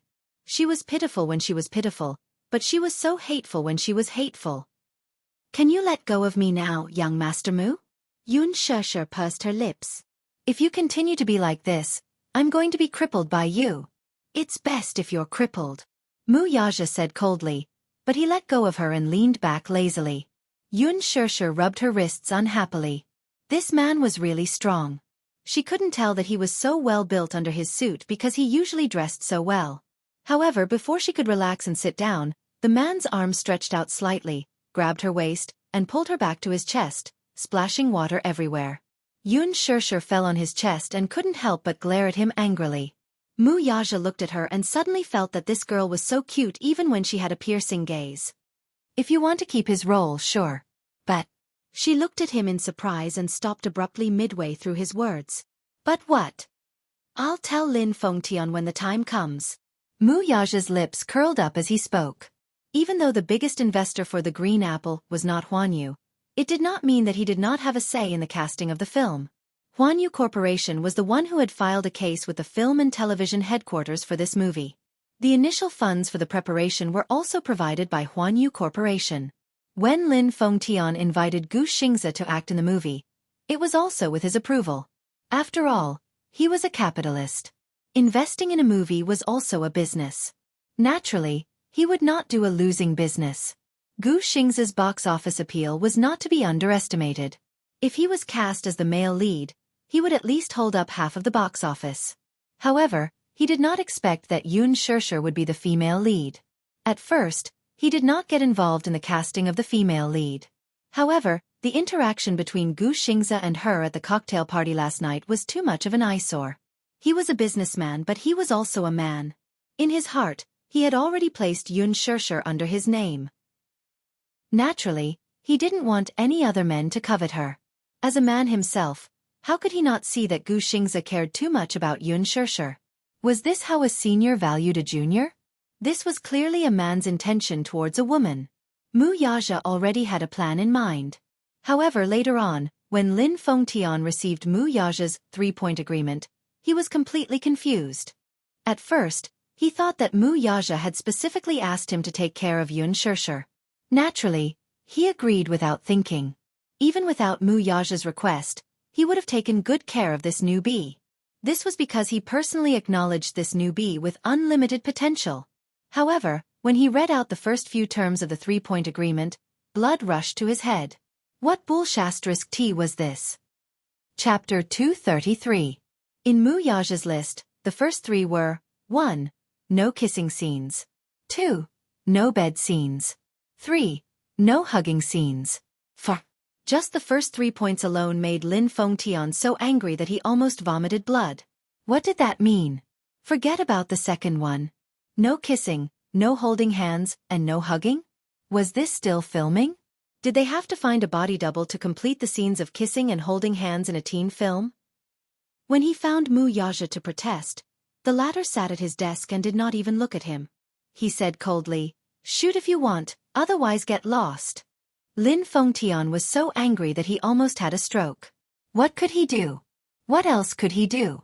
Who was Mu Yaja? He was the crown prince of Dishing Financial Group. Everyone in Huanyu Entertainment had to follow his orders. What was the use of his protest? However, this was a story for another day. Yun Sheshe did not know what Mu Yaja was thinking and thought that he had agreed. However, she heard him say, "But there is a condition." What condition? Mu Yaja's thin lips curled into a charming smile. He said clearly, "Kiss me." Yun Shirshir was stunned. Then her cheeks flushed. "You. 1. Hey Mu Yaja. 2. His expression was calm as he counted slowly. He was so relaxed that he looked like a high and mighty monarch waiting for her obedience. Yun Shirshir was flustered and exasperated, but there was nothing she could do. She slowly inched closer to him. Ripples appeared on the surface of the water. Their bodies were gradually pressed together. She held his face in her hands and planted a gentle kiss on his warm lips. When she raised her head, she saw the man's pair of pitch-black jade-like eyes, igniting a cluster of flames. Yun Shirshir's shoulders trembled. His eyes were very deep and dark, hiding a trace of desire that could not be seen. She couldn't tell, but she could tell that he was hiding something. Thus, the two of them faced each other like this. She did not dare to move at all. "That's it. What else?" Yun Shirshir frowned. "Woman, your kissing skills are really bad." Mu Yaja criticized mercilessly. "I'm sorry. Do you want me to practice with other men?" Yun Shirshir laughed mockingly. Mu Yaja immediately glared and threatened. "You dare!" He reacted violently as if someone had stepped on his tail. "If you don't have any kissing skills, do you? Is there a need to bite when kissing?" She retorted in embarrassment. Was it her fault? She had never had a proper boyfriend before. At the age of youth, while other girls were enjoying the beauty of youth and having passionate relationships, she was working hard to earn credits, raise Yu, and work to study. Not to mention kissing skills, even holding hands with Gu Xingza at the cocktail party made her so nervous that her heart was beating like thunder. Mu Yaja smiled wickedly and said, "Do you want to try whether I have any kissing skills? Who wants to try it with you?" Yun Shirshir blushed and said in confusion.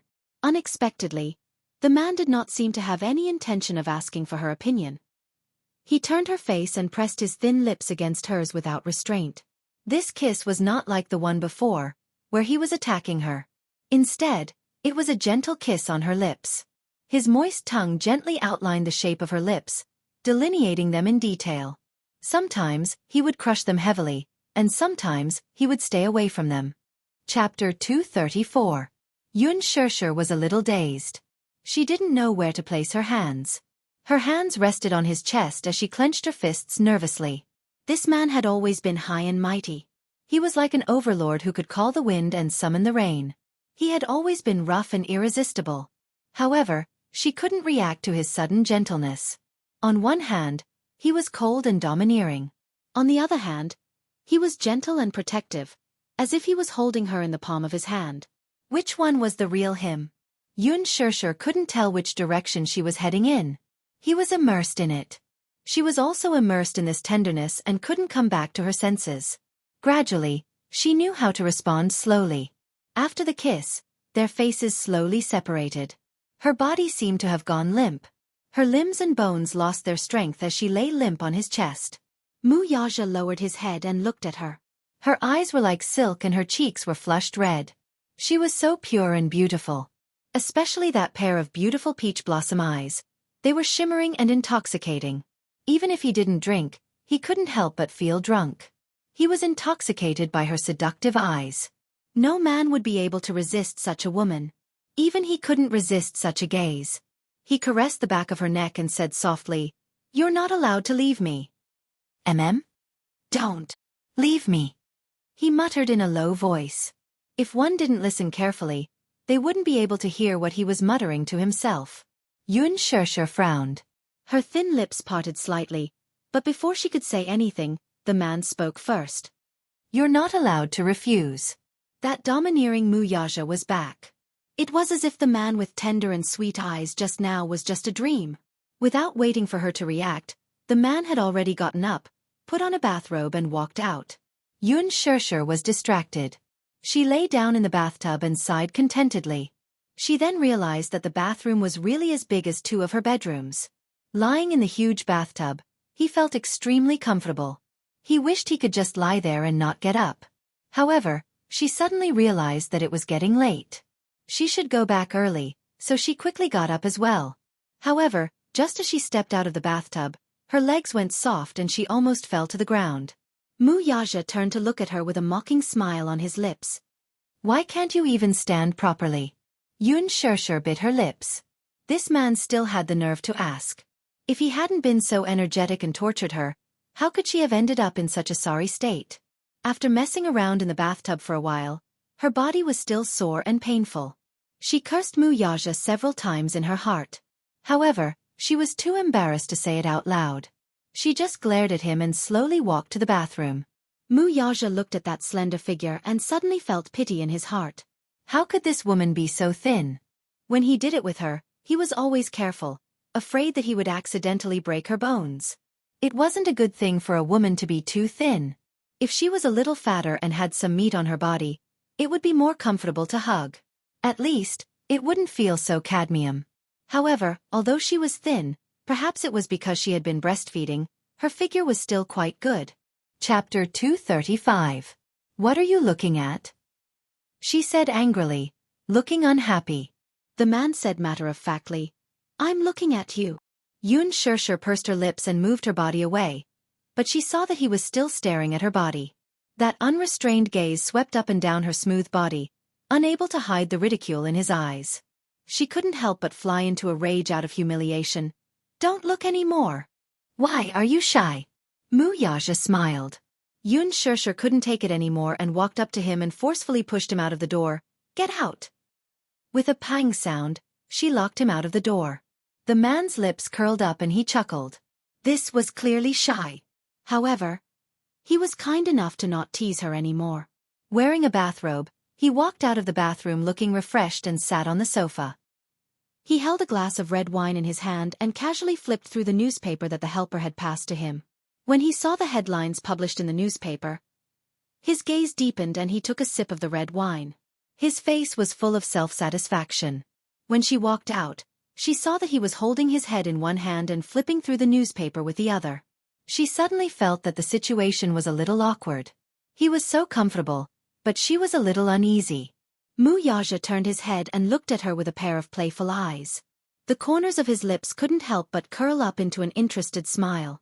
The current her had just taken a bath and her body exuded a refreshing fragrance. Her wet black hair was draped over her shoulders and because she had just taken a bath, her fair little face was pink and tender. It was really a blush on her fair skin. A pair of watery big eyes stared at him shyly.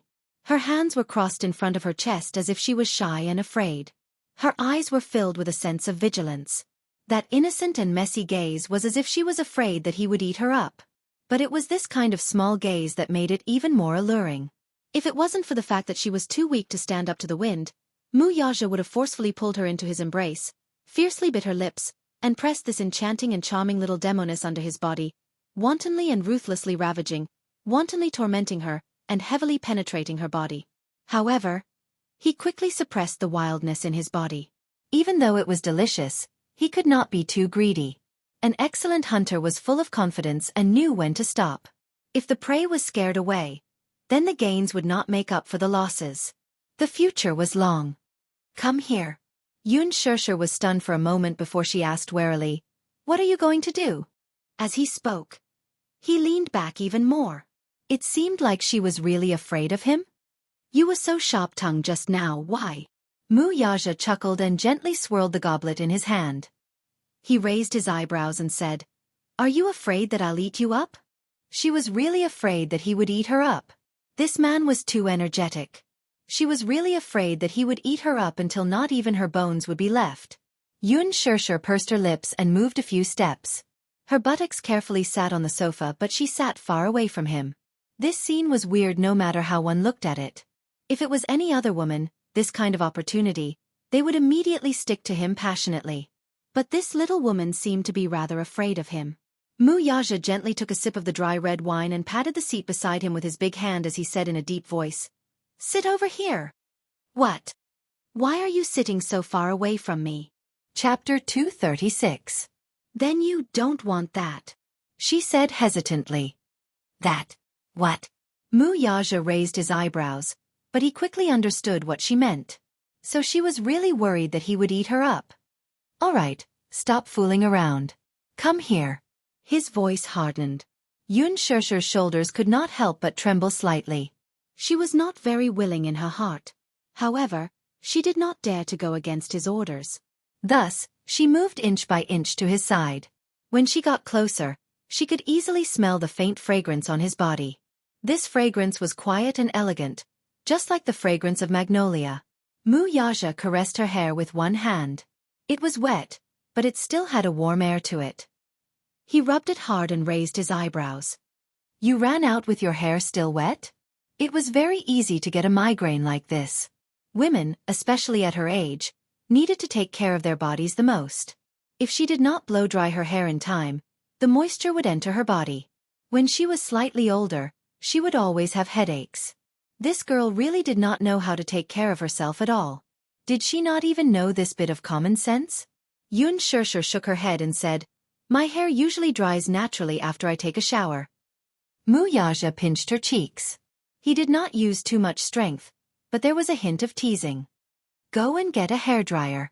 Otherwise, you'll catch a cold. As soon as he said that, Yun Shirshir widened her eyes in disbelief. Was this man concerned about her? Hearing his almost doting tone, Yun Shirshir felt a little warm in her heart. One had to know that in all her life, it seemed that only her father cared about her so much and loved her so much. Ever since her father went bankrupt and her family fell, she had to live under someone else's roof. She could be considered to have been treated coldly. Li Qin and Yun Na always treated her indifferently. In school, because she was always immersed in her studies, she was not close to other students. She was considered a loner in school. The homeroom teacher was very caring towards her, but Yun Shirshir was really a girl who knew how to be satisfied. She was also a girl who was easily moved. Because of his words, her little face actually turned red. I don't know where to find a hairdryer. In the first drawer of the counter. Oh! Yun Shirshir nodded. She stood up and ran in. He opened the first drawer and saw a large white hairdryer. She picked it up. The hairdryer was very beautiful. At first glance, she could tell that it was very suitable for him. It also looked very high class, just like the ones in the barber shop. However, this hairdryer was really too big and too heavy. She couldn't even hold it with one hand. She felt that it was quite heavy just by holding it, let alone using it. Moreover, her hands were soft and didn't have much strength. The hairdryer was too heavy. After plugging it in, Yun Shirshir began to blow dry her hair clumsily. She rarely used the hairdryer because she had too little time. When she was in school, she had to work, study for credits, and rush out her thesis. After working, she would always go home very late. In the morning, she would squeeze out time to wash her hair and rush to work. She would let the wind blow dry her hair naturally. Therefore, she rarely had the leisure to blow dry her hair after taking a shower. Because the hairdryer was too heavy, she had no choice but to hold it with both hands and blow her hair with a strong gust of wind. She naturally didn't know much about blow-drying her hair. She only knew that she had to dry it as soon as possible. Therefore, she turned the wind speed to the maximum. This was bad. Her beautiful hair was blown into a mess just like that. Yun Shirshir furrowed her brows in annoyance. She clumsily used one hand to tidy up her hair, but it became even messier. Mu Yaja heard a few soft moans coming from the bathroom from time to time. He couldn't help but feel a little strange. What was this girl doing again? When he walked to the door to take a look, he couldn't help but be stunned. He saw that Yun Shirshir's hair was blown into a mess. The ends of her hair were tied up in knots. At this moment, this little idiot was holding up a comb to comb her hair. However, her hair was half dry and half wet. It was difficult to comb it. She was in so much pain that she looked embarrassed. It seemed like she was in so much pain that tears were about to fall. Chapter 237. He lowered his head, looking very patient and very serious. What surprised her was that these messy knots in his hands were quickly defeated in just a short while. Stupid woman, you don't even know how to blow-dry your hair? As Mu Yaja spoke, he picked up the hairdryer and turned on the gentle wind, gently drying her hair for her. His slender fingers weaved through her hair with the warm wind, drying strands by strands as his fingertips rubbed her acupuncture points from time to time. Such a gentle action made Yun Shirshir sigh contentedly and moan softly. She lazily closed her eyes and her lips couldn't help but curl up in bliss. So comfortable. She occasionally went to the hairdresser's to get a haircut, and the hairdresser massaged the acupuncture points on her head like this. The man's technique seemed very professional and didn't lose out to the hairdresser's technique at all. This feeling was really good. In the past, her father had also washed and dried her hair for her. She had lived with her father since she was young, so for a period of time, for her sake, her father didn't hesitate to ask the neighbor's auntie how to tie her hair. Even though the results weren't very good, the twin ponytails were often one high and one low, and the ponytails were tied so tightly that even her scalp felt tight. Because of this, she was mocked by many classmates. But Yun Shirshir still felt that that was the happiest time of her childhood. You seem to be very proficient in this. Yun Shirshir couldn't help but asked curiously. Don't talk about ordinary men, even women would be helpless in front of such long and dense hair, but you're able to handle it so easily? When Mu Yaja heard this, he didn't know why, but his originally curved lips suddenly returned to a cold arc and his expression tensed up. She didn't notice the change in his expression and continued to ask, have you had any experience in the past? Mu Yaja's actions paused slightly as if he had recalled some past events, and his eyes were tinged with a trace of pain. But very quickly, this emotion was suppressed and disappeared in a flash. Very quickly, he resumed his usual coldness and only said indifferently, in the past, I used to blow hair for people. When Yun Shirshir heard this, she didn't know why, but her heart ached, and strangely, she felt that even her breathing became stuffy. Often. Bragging to others? Was it a woman? As she thought of this, she suddenly mocked herself helplessly. Of course it was a woman.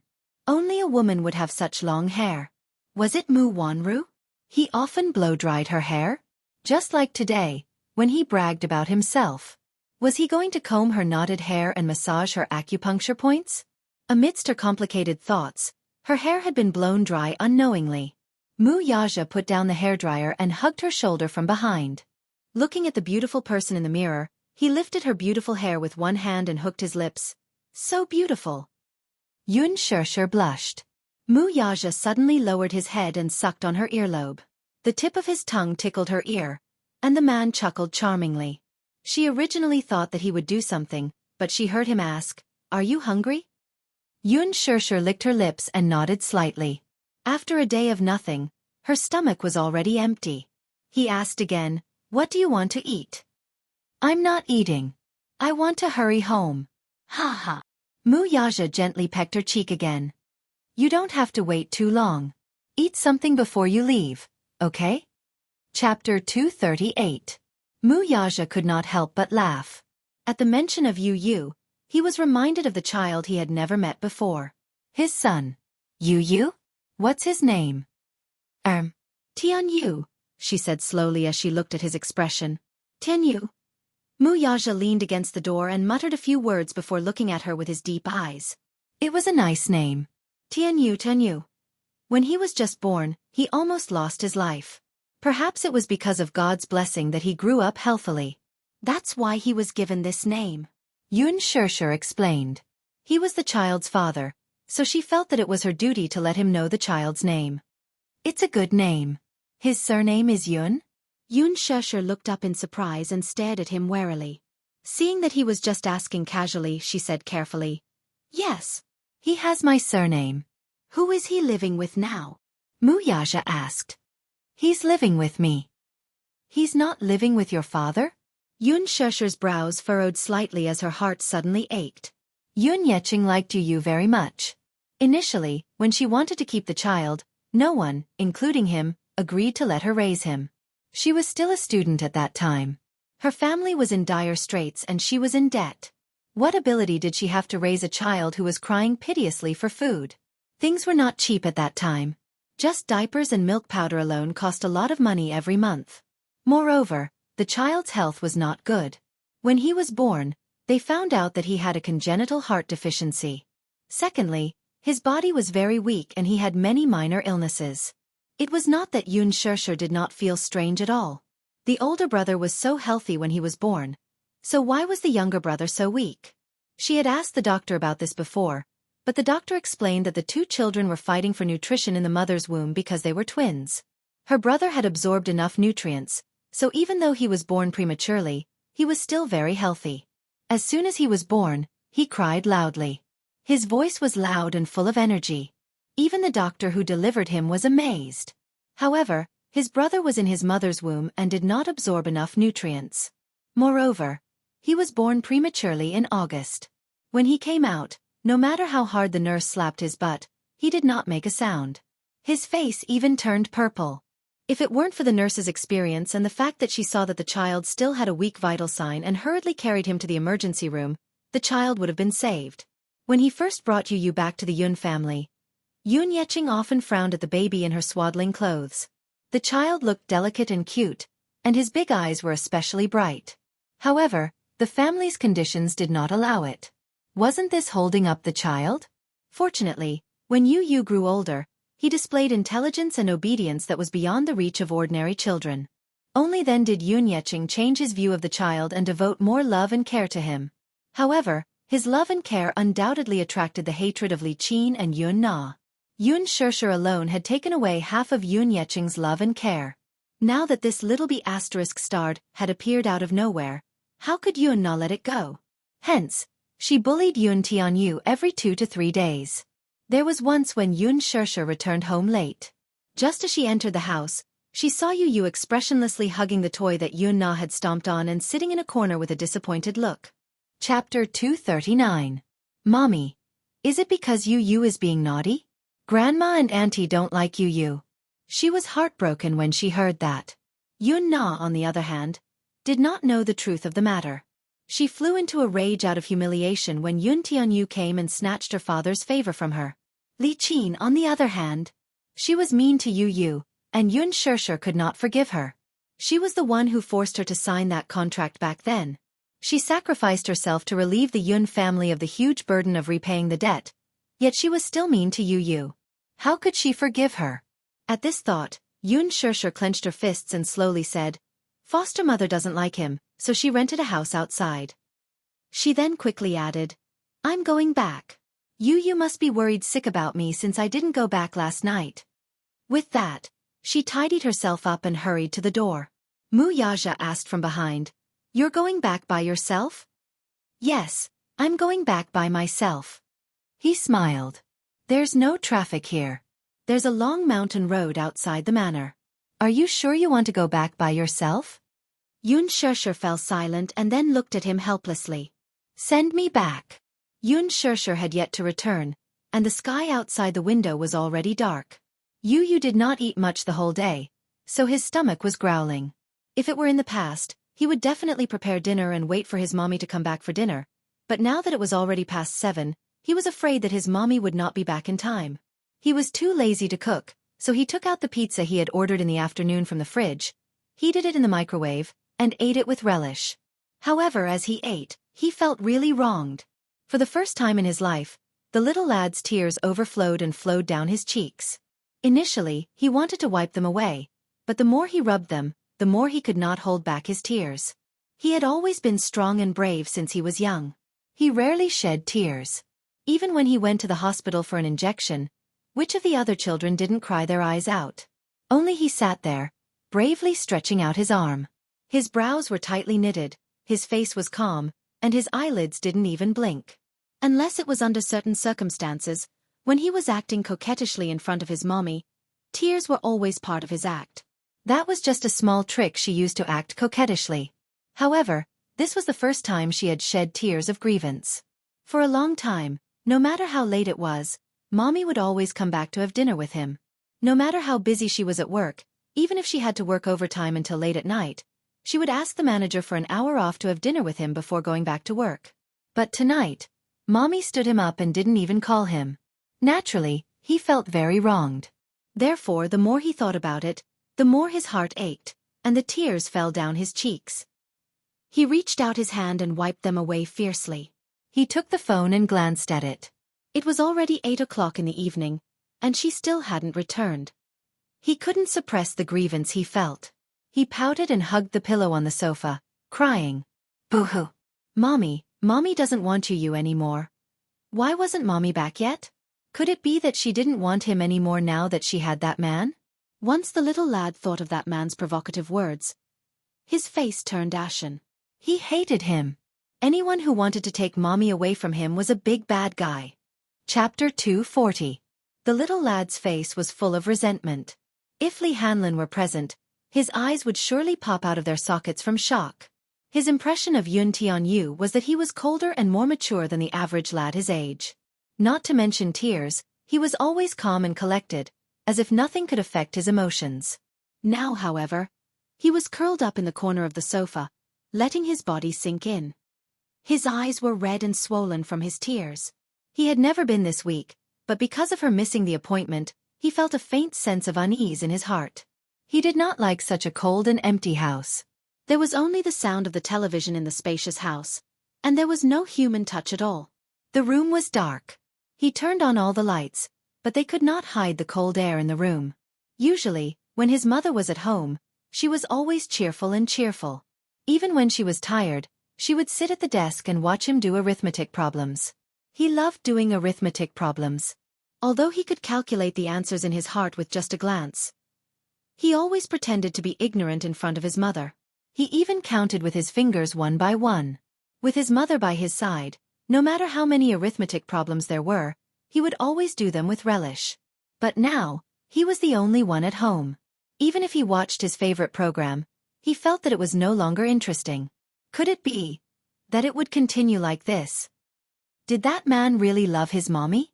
True love was not enough, though. That man still had his family, but he had nothing except for his mommy. He was willing to do anything if he did not snatch his mommy away.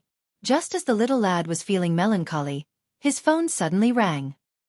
He practically bounced off the sofa with a look of anticipation on his face.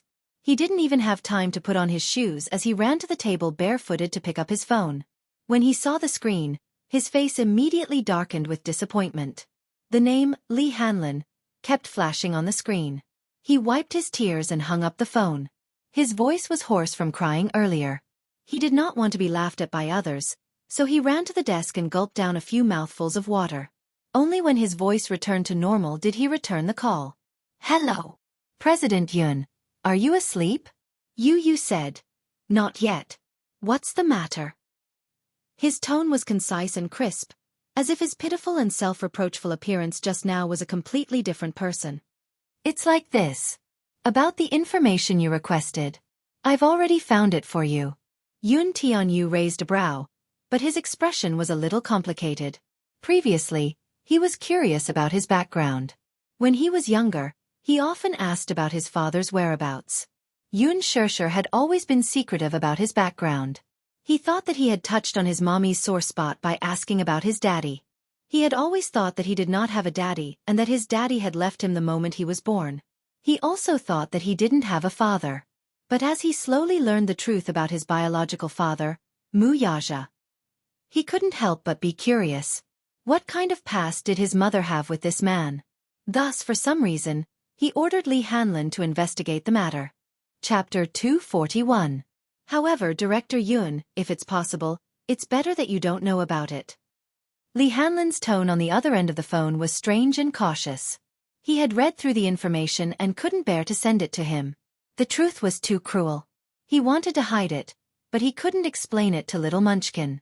Sitting in front of his desk, Yu opened the fax and waited for the information to be sent over.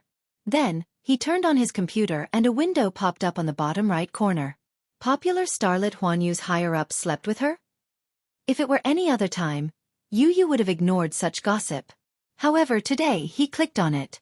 Talking about sleeping with her was a common occurrence in the entertainment industry. In this world of luxury, there were many ugly inside stories that were not known to the public. Often, many celebrities were glamorous on the surface and had the image of a pure and innocent girl, but in private, they hid extremely ugly faces. In this industry, there were many fatal temptations. If one wanted to make a name for himself in this industry full of talents, sleeping with her was a method that most female celebrities used. Although it was another one, it was rare for Huanyu Entertainment scandal to be exposed by the media. This was because Huanyu Entertainment's artists rarely had such scandals. After all, Huanyu Entertainment's artists had strong backing. Huanyu Entertainment was a milestone in the entertainment industry. Looking at the current entertainment industry, even Huang Entertainment, which was the leader of the film industry when Hong Kong movies were popular, was far from being comparable. What was more frightening was that Huanyu Entertainment controlled the shares of the 8 most authoritative entertainment media, and its influence on public opinion was obvious. It was also because of this that Huanyu Entertainment controlled most of the public opinion in the entertainment industry. Any negative public opinion towards Huanyu Entertainment had always been suppressed by Huanyu. Therefore, Huanyu's scandal of sleeping with an actress was really puzzling. Logically speaking, if this female celebrity was really unlucky and was photographed, Huanyu would privately buy the photo to protect her image. Now, the first to expose this scandal was Huanyu Entertainment's top media company, Xingyu Media.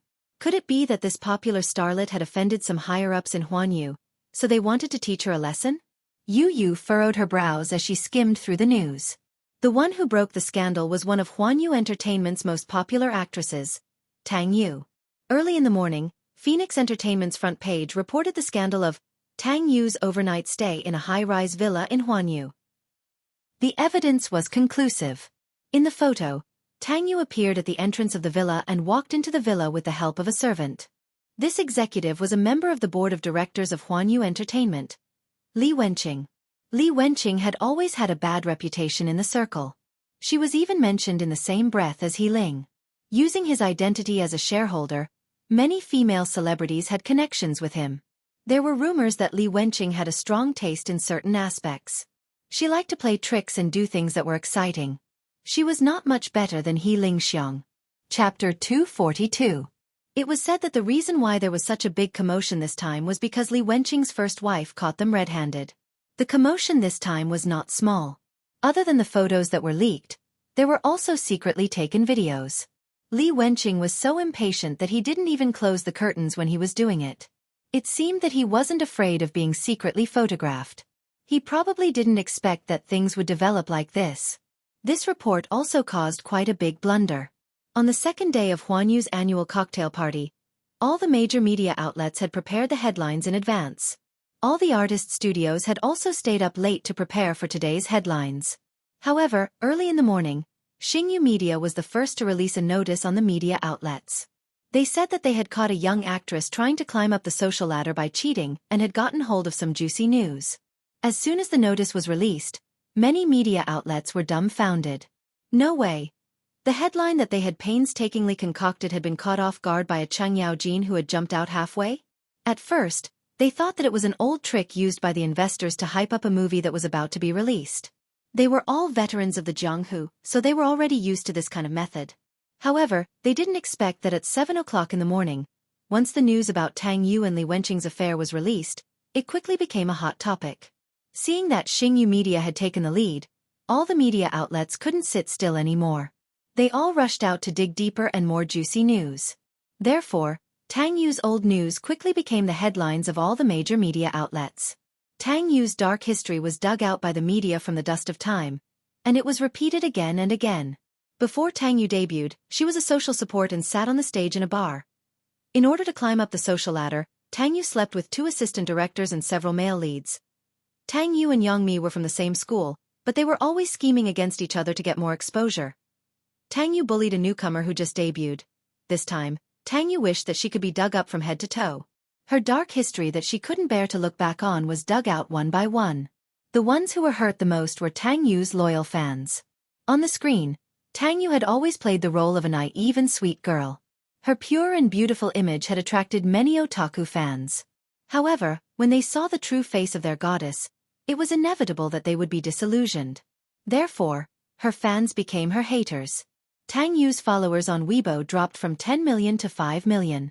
Female celebrities who had a close relationship with Tang Yu, such as Yang Mi, began to release drafts to clear their relationship with Tang Yu. Now that Tang Yu was ruined, most of the celebrities who had a good relationship with her chose to protect themselves. In this entertainment circle, there were many people who took advantage of Tang Yu's notoriety to stir up a hot topic. There were many people who hit Tang Yu while he was down. It's not suitable for children. Yu Yu mumbled and looked at the fax machine. Seeing that the documents had been sent over, she walked over and picked up the stack of documents. She glanced at them and her face stiffened.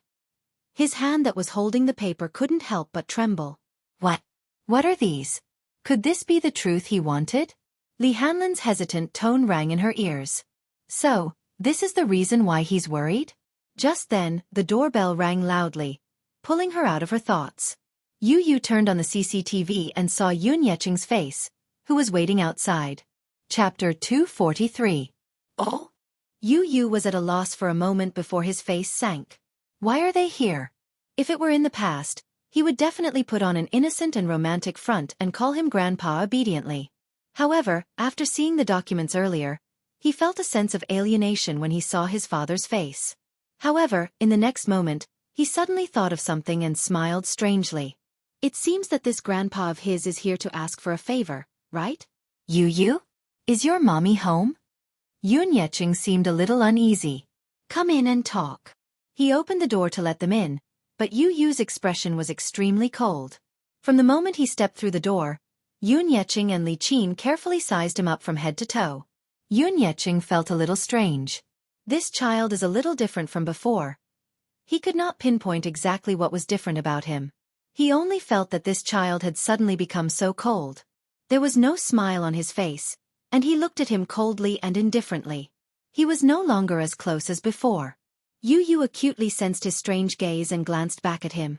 His sharp eyes were so sharp that even the experienced Yun Yeching could not help but be intimidated by them. The look in his eyes was so sharp and sharp. It was not a look that a child of his age should have. Yu Yu, what's wrong with you? Why is he suddenly so cold to me? He used to call me Grandpa affectionately before. What's the reason behind this? I really can't figure it out at the moment. Li Qin snorted. You have no conscience. You don't even call me elder. I don't know how your mommy taught you. Don't you know the rules? Is it up to you to ask how my mommy taught me? Yu Yu retorted coldly. You? Li Qin could not react in time. She was so angry that her face froze. This child has changed. He has changed. He used to be so submissive when he saw her. Even though she did not like this child, he still called her grandma warmly every time he saw her. Although she ignored him, this child did not forget his manners. Why was he not polite today and even knew how to talk back? Especially that face, it was extremely cold. With just a glance, it was as if the surrounding air was about to freeze into ice. With just one look, she felt a chill run down her spine. Revolt, revolt. I think you're really your mother's biological child. You're just as unruly as your mother. You're a little B***starred who doesn't know anything. Don't you know how to respect your elders? He had no respect for his seniors. Humph. Yu Yu's patience ran out. Did you brush your teeth before going out? Ha! Li Qin didn't understand what he meant and was a little dumbfounded. He nonchalantly replied, This is my house, so please be mindful of your behavior. Don't only know how embarrassing it is when I chase you out. You. Li Qin still wanted to say something. At the side, Yun Yeching could not take it anymore. Just shut up. Li Qin looked at him in surprise and saw him glaring at her. It turned out that the shut up was meant for her. However, looking at his sullen face, she did not say anything for the first time. This time, she was here for something important. Chapter 244. Li Qin found it hilarious. This child is only around 7 years old, yet he acts like an old man. He looks even more experienced than me. How does Yun Shishir educate her child? She tried to strike a conversation with him. What do you know? Wait for your mother to come back. We have something to discuss with her. Yu Yu lifted his cold gaze and swept it across Li Qin. That menacing look in his eyes was like that of a leader who had been through a lot of bloodshed. He was mature and arrogant. Her heart involuntarily shrank. She was actually a little timid because of his gaze and kept her mouth shut. After thinking about it carefully, she felt that something was amiss. He was clearly such a young child, yet he had such a murderous look in his eyes. This was truly unbelievable. You don't have to beat around the bush with me. If it's about borrowing money, just get straight to the point. His cold and indifferent tone was mixed with a hint of command. Yun Yeching was stunned. He and Li Qin looked at each other in disbelief. Yun Yeching, in particular, could not hide his embarrassment. How did you know that I'm here to borrow money from your mother? If it's about borrowing money, then I won't see you out. Yu Yu ignored his question and quickly asked him to leave. Yun Yeching was stunned for a moment. Li Qin was even more furious. It was rare for her to have a good talk with Yun Shishir, but she was met with a cold shoulder by this child. Yun Yeching said, You won't understand even if I tell you about this. Nana is in the hospital and is in a critical situation. Grandpa doesn't want to do this, but Grandpa has no other choice. I can only come to your mother to think of a solution. Early this morning, the hospital called to inform them that something had happened to Yun Na and that she was now in a ward. They rushed over, but when they saw the person lying on the hospital bed, they almost fainted from shock. Li Qin, in particular, was greatly agitated after witnessing Yun Na's face being disfigured. She kicked up a fuss in the hospital, shouting that she wanted to find the culprit who had harmed her daughter. Alas, the hospital did not know the cause and effect of this matter. The patient was sent to the hospital early in the morning. A mysterious man in a suit paid for all the medical expenses and left in a hurry. Yun Yeching went to the doctor to ask about Yun Na's condition. The doctor bluntly said, "Your lady's face is ruined." There were more than 10 wounds on his face. Just the stitches alone required dozens of stitches. He was afraid that his face would not be able to see anyone in the future. However, the doctor suggested that it was not completely destroyed. If conditions permitted, she could prepare a few 100,000 yuan and find an authoritative beauty agency for plastic surgery. Perhaps she could restore her looks. A few 100,000 was easy to say, but how could the current Yun Yeching have the ability to fork out so much money at once? While Li Qin was worrying, Yun Na slowly regained consciousness. After she regained her consciousness, she seemed to be more or less aware of the current situation of her face. She cried and threw a tantrum, saying that she didn't want to live if her face was disfigured. Yun Yeching was heartbroken. How did this person end up like this for no reason? Which bastard was it that disfigured her daughter? How was his daughter going to live in the future? Chapter 245. The nurse rushed over and gave her a dose of tranquilizer. It was only after she fell asleep that Yun Yeching thought of Yun Shishir. He wanted to discuss with her what to do now. However, how could Yu not see through their intentions? Now that Yun Na was facing the crisis of losing her looks, she naturally wanted to raise money for plastic surgery. This was especially so for Li Qin. She could not wait to squeeze his mommy dry before giving up. In the past, she used to call her a little b******. Now that her biological daughter was in trouble, she shamelessly came to talk about being a family. He felt that it was hypocritical. In the past, he used to call her grandma, and Yun Yeching grandpa on account of his mommy. Now that the truth of what happened 6 years ago was out, he would no longer be sentimental. You, how can you speak to your grandpa like that? How can you be so rude at such a young age? Li Qin reprimanded him sternly. Grandpa? Hee. I won't admit that I have a grandpa. Yu played with the ring in his hand and said calmly, if he's my grandpa, he'll know how hard mommy has been all these years. And you, Li Qin. I used to call you grandma. But you ignored me. For the past 6 years, you didn't care about mommy and me.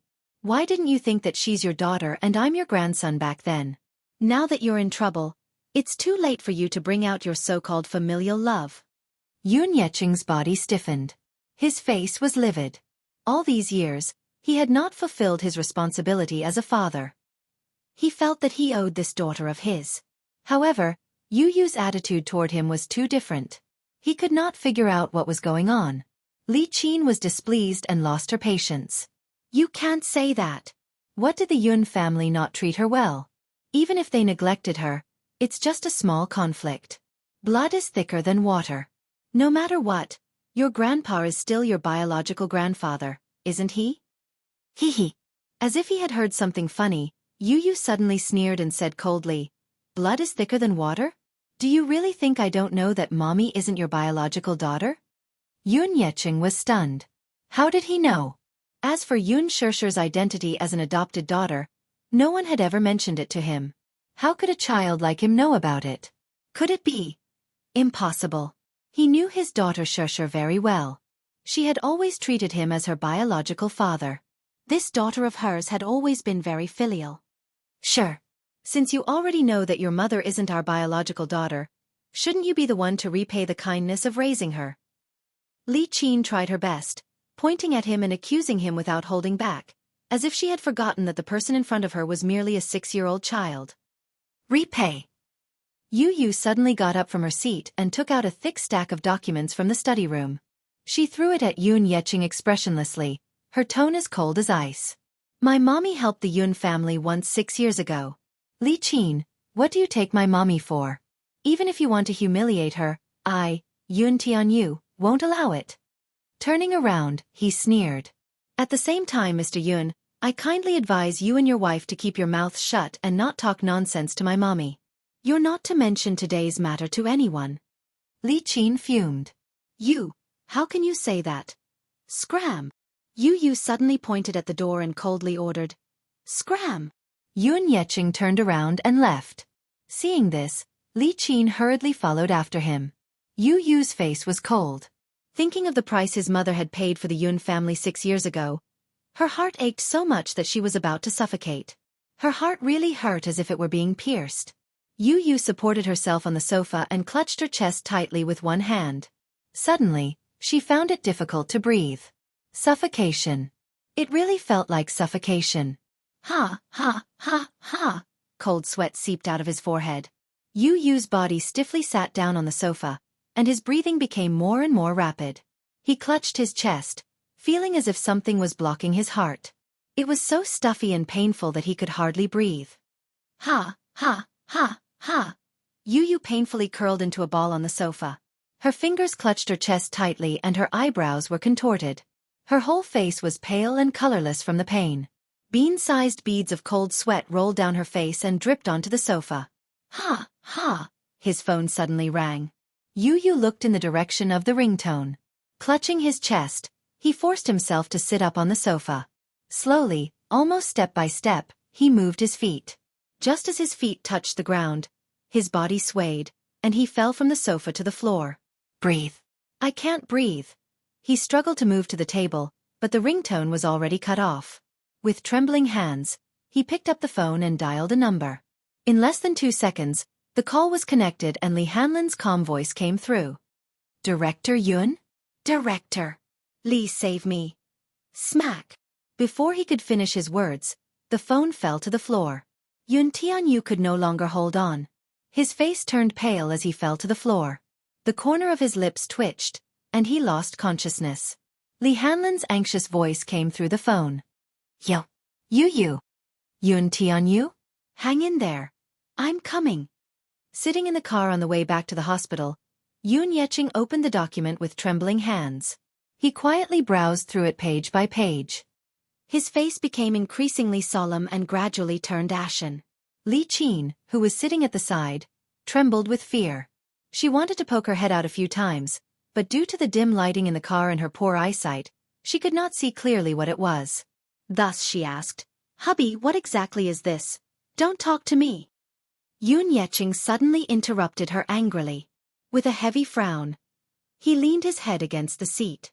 Don't talk to me, Li Qin. Don't talk to me. Chapter 246.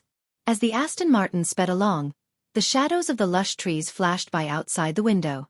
The villa was located in the elegant Shanshui garden.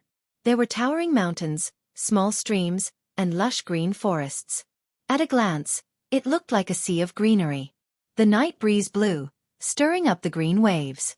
Under the moonlight, the scenery was enchanting. Alas, at this moment, Yun Shirshir, who was sitting in the front passenger seat, looked ahead nervously. From the corner of her eye, she cautiously glanced at the tachometer. The needle was pointing at 4,500. She then looked at the speed of 180 kilometers per hour. Her heart was in her throat at once. Fast, fast. The high-performance sports car was like a runaway horse, roaring as it sped along the mountain road, as if it was going to tear apart the silent night. Even though she didn't understand sports cars and didn't know what a 4,500 speed meant, she didn't feel much at first. However, at that speed she could feel how scary it was when it was cornering. At that moment, she felt as if the car would float in the next second if it went any faster. When they left the villa, they had to go through a long mountain road. There was only a railing on the side of the road, and below the railing was a cliff. If they hit the railing, the consequences would be unimaginable. Even though the railing looked sturdy, it would be weak under the impact of the sports car. It was as if it didn't exist and existed in name only. If the car lost control, not to mention the railing, even the surrounding walls would collapse. She could even imagine that if the car lost control, it would crash through the railing and crash into the cliff, just like in American blockbusters. With a loud explosion, The car would really be destroyed and the people inside would die. Muyaja, it's too fast, Yun Shusher said to the man anxiously as she clutched her thumping heart. She looked at him, but at that moment, the man was supporting his head with one hand and looking ahead indifferently. He seemed to be indifferent. The scenery outside the window flashed by. Under the moonlight, his handsome face didn't have any fluctuations in expression. He only had one hand on the steering wheel, looking calm and at ease, as if he was handling everything with ease. Muyaja. Just as she finished speaking, the man glanced at her from the corner of his eye and smiled playfully. Suddenly, he stepped on the accelerator and the engine let out an ambitious roar as it sped up. What she didn't know was that to him, let alone 180 yards, even 200 yards was completely within his control. There was a curve in front of them. On the left was a mountain wall filled with strange rocks, while on the right was a bottomless cliff. On the mountain road, the streamlined sports car made a beautiful and smooth turn. Under the moonlight, the bright silver body of the car outlined a dazzling silver line. Ah! Yun Shusher was so frightened that she cried out involuntarily. Her face suddenly broke out in a thick layer of cold sweat. She was so scared that there was not a trace of blood on her face. Did this man do it on purpose? When the car slowly drove into Yun Shusher's residence, her face was already pale. The car was parked downstairs and the engine was turned off. Muyaja unbuckled his seatbelt and leaned closer to her, his voice full of ridicule. What? Are you scared stiff? As he spoke, he stretched out his slender fingers and gently flicked her cold cheeks in a somewhat naughty manner. Yun Shusher came back to her senses and looked over. She glared at him fiercely and asked suspiciously, Muyaja, did you do it on purpose? Chapter 247. On purpose? What do you mean on purpose? He asked while knowing the answer. His lips curled into a wicked arc. Although his tone was innocent, his eyes revealed a satisfied smile. He felt that her frightened appearance was quite cute. Some women not only had beautiful facial features, but their eyes were even more seductive and charming. Even if she was angrily glaring at you, you would still have the illusion that she was acting coquettishly and seducing you. It was extremely charming. His pupils slightly congealed, as if he had been bewitched by her delicate appearance, and he couldn't help but reach out to touch her face with his fingertips. Yun Shusher coldly avoided him and slapped his hand away. She angrily said, Why are you still pretending to be innocent? Why are you driving so fast? Don't you know that this is very dangerous? Muyaja slightly knitted his brows and pretended to be wronged as he asked back. It was clearly you who kept rushing me. I saw that you were in a rush, so I drove so fast. His mouth moved as he pushed all the blame onto her. The man looked at her with an innocent face. His tone and tone were natural, as if he was silently accusing her of being unreasonable. If anyone else saw this, especially his close subordinates, they would definitely be shocked by his expression at this moment. The president, who was always cold and indifferent, had his brows slightly knitted. His thin lips were slightly pursed and his face was filled with innocence.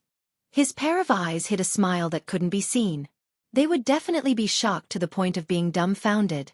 In their eyes, Muyaja was arrogant and cold. He didn't smile normally, and his cold face seemed like it would never have any expression.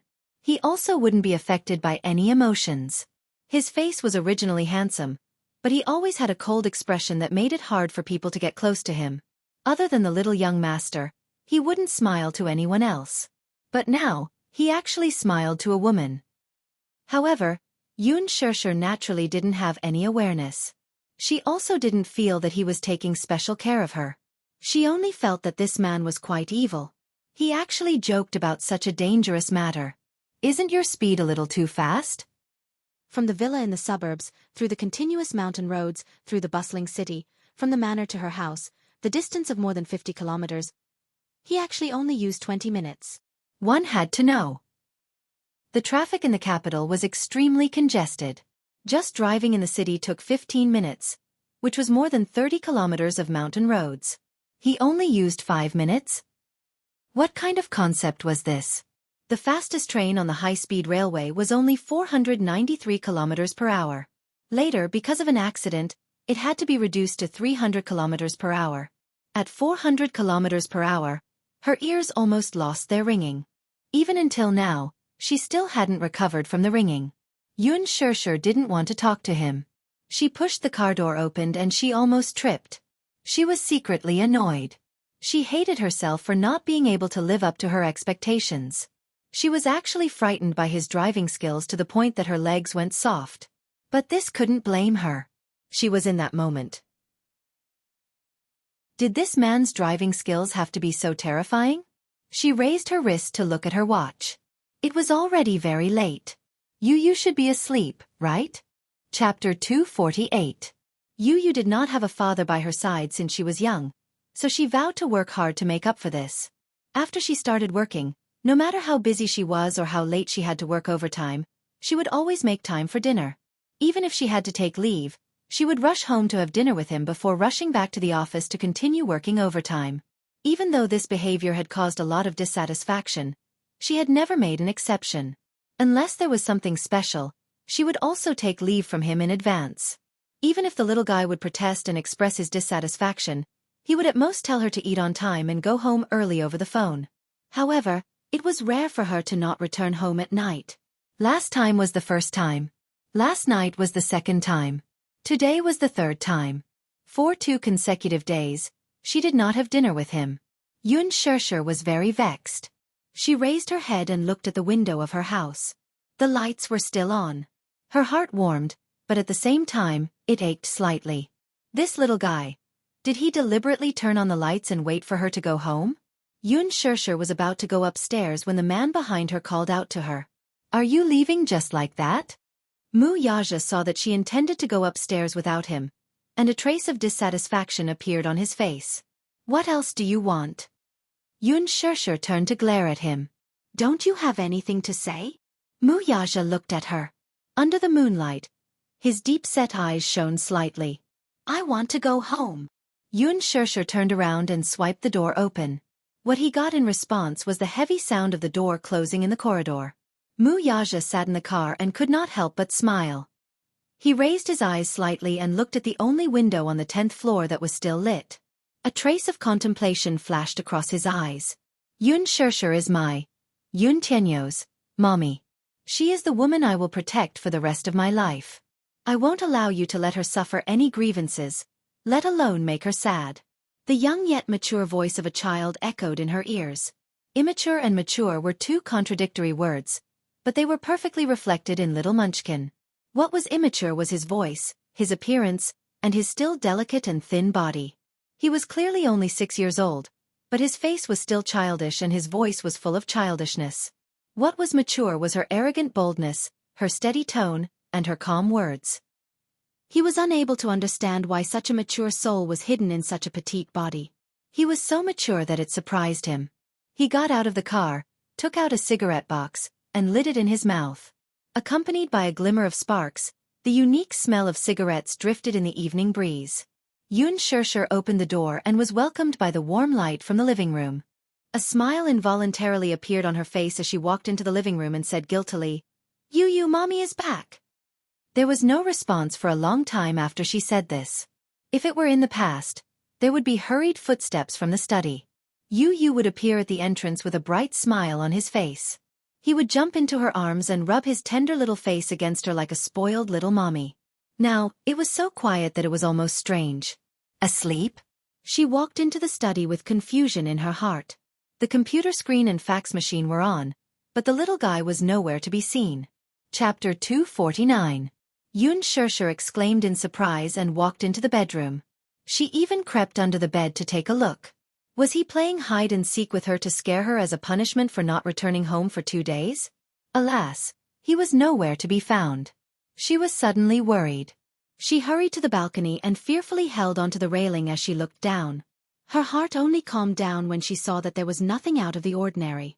Her phone had been smashed, so it was inevitable that she would be worried.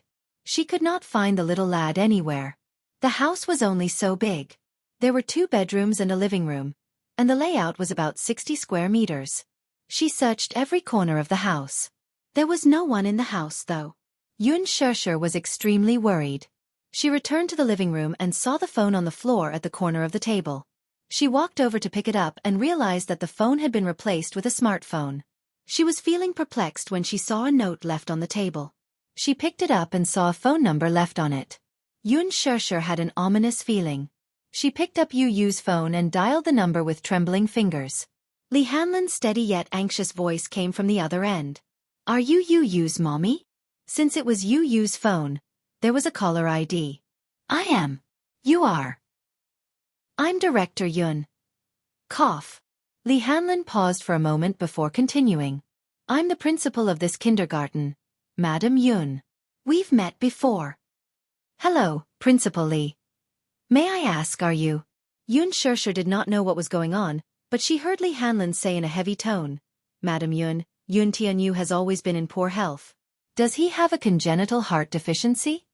Yun Shusher seemed to have expected something when she heard his words. Her heart clenched and her voice trembled uncontrollably. Yes, Principal, what happened to Yu Yu? When I got home, I didn't see him at home. There was a note for you on the table. He's in the hospital now. Not long ago, he called me and said that he was feeling unwell. I rushed over and sent him to the hospital. Lee Hanlon paused, then suddenly said seriously, Madam Yun, I have to criticize you. As a parent, as a mother, how can you leave your child alone at home? Although Yun Tianyu is usually very obedient and mature, he is still only a 6-year-old child. He is still so young. Can you be at ease leaving him alone at home?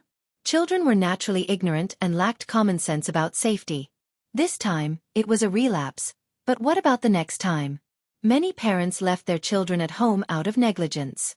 Their children were playful and accidentally fell off the balcony and got seriously injured. The media leaked that they were poisoned. Were there any lack of such tragedies? You should reflect on yourself. Yun Shusher was worried sick. When she heard Lee Hanlon's reproachful tone, her eyes welled up with tears. She also blamed herself immensely. Yes, Yu Yu was only 6 years old. How could she leave him alone at home? His health was not good to begin with, so she should take good care of him. However, she was so irresponsible. Not only did she leave him at home for a day and a night, but she did not even fulfill the most basic responsibility of a mother when the child was hospitalized because of his illness. What cocktail party? She should not have attended it. What alcohol? She clearly knew her alcohol tolerance, so why did she have to be so stubborn? She should not have drunk. Not to mention a glass, she should not have even taken a sip. Chapter 250. She covered her mouth and asked anxiously with reddened eyes. I'm sorry, Principal. It's all my fault. Where's Yu Yu? Which hospital is he at? I'll be there right away. Okay. I'm at Public Hospital number 1. Hurry over. Yu Yu's condition isn't looking good. He has respiratory problems and hasn't woken up yet. Anyway, be careful on the road. I'll take good care of him. Before he could finish, Yun Shusher hurriedly picked up her bag, locked the door, and rushed downstairs. Downstairs, Mu Yaja was about to start the car when he saw Yun Shusher rushing out of the car through the rearview mirror. She looked flustered as she ran towards the main entrance. With a strange feeling in his heart, he pressed the horn twice. Honk, honk. The car's horn was exceptionally loud and immediately attracted Yun Shusher's attention. Seeing that it was his car, she rushed over without a care. The moment the car door opened, she said anxiously, Mu Yaja, send me to Public Hospital number 1. Why are you going to the hospital? Mu Yaja asked curiously. Yun Shusher's shoulders were trembling. She clutched her bag tightly and her face was filled with self-blame and anxiety. She looked so flustered that she looked like she was about to be defeated.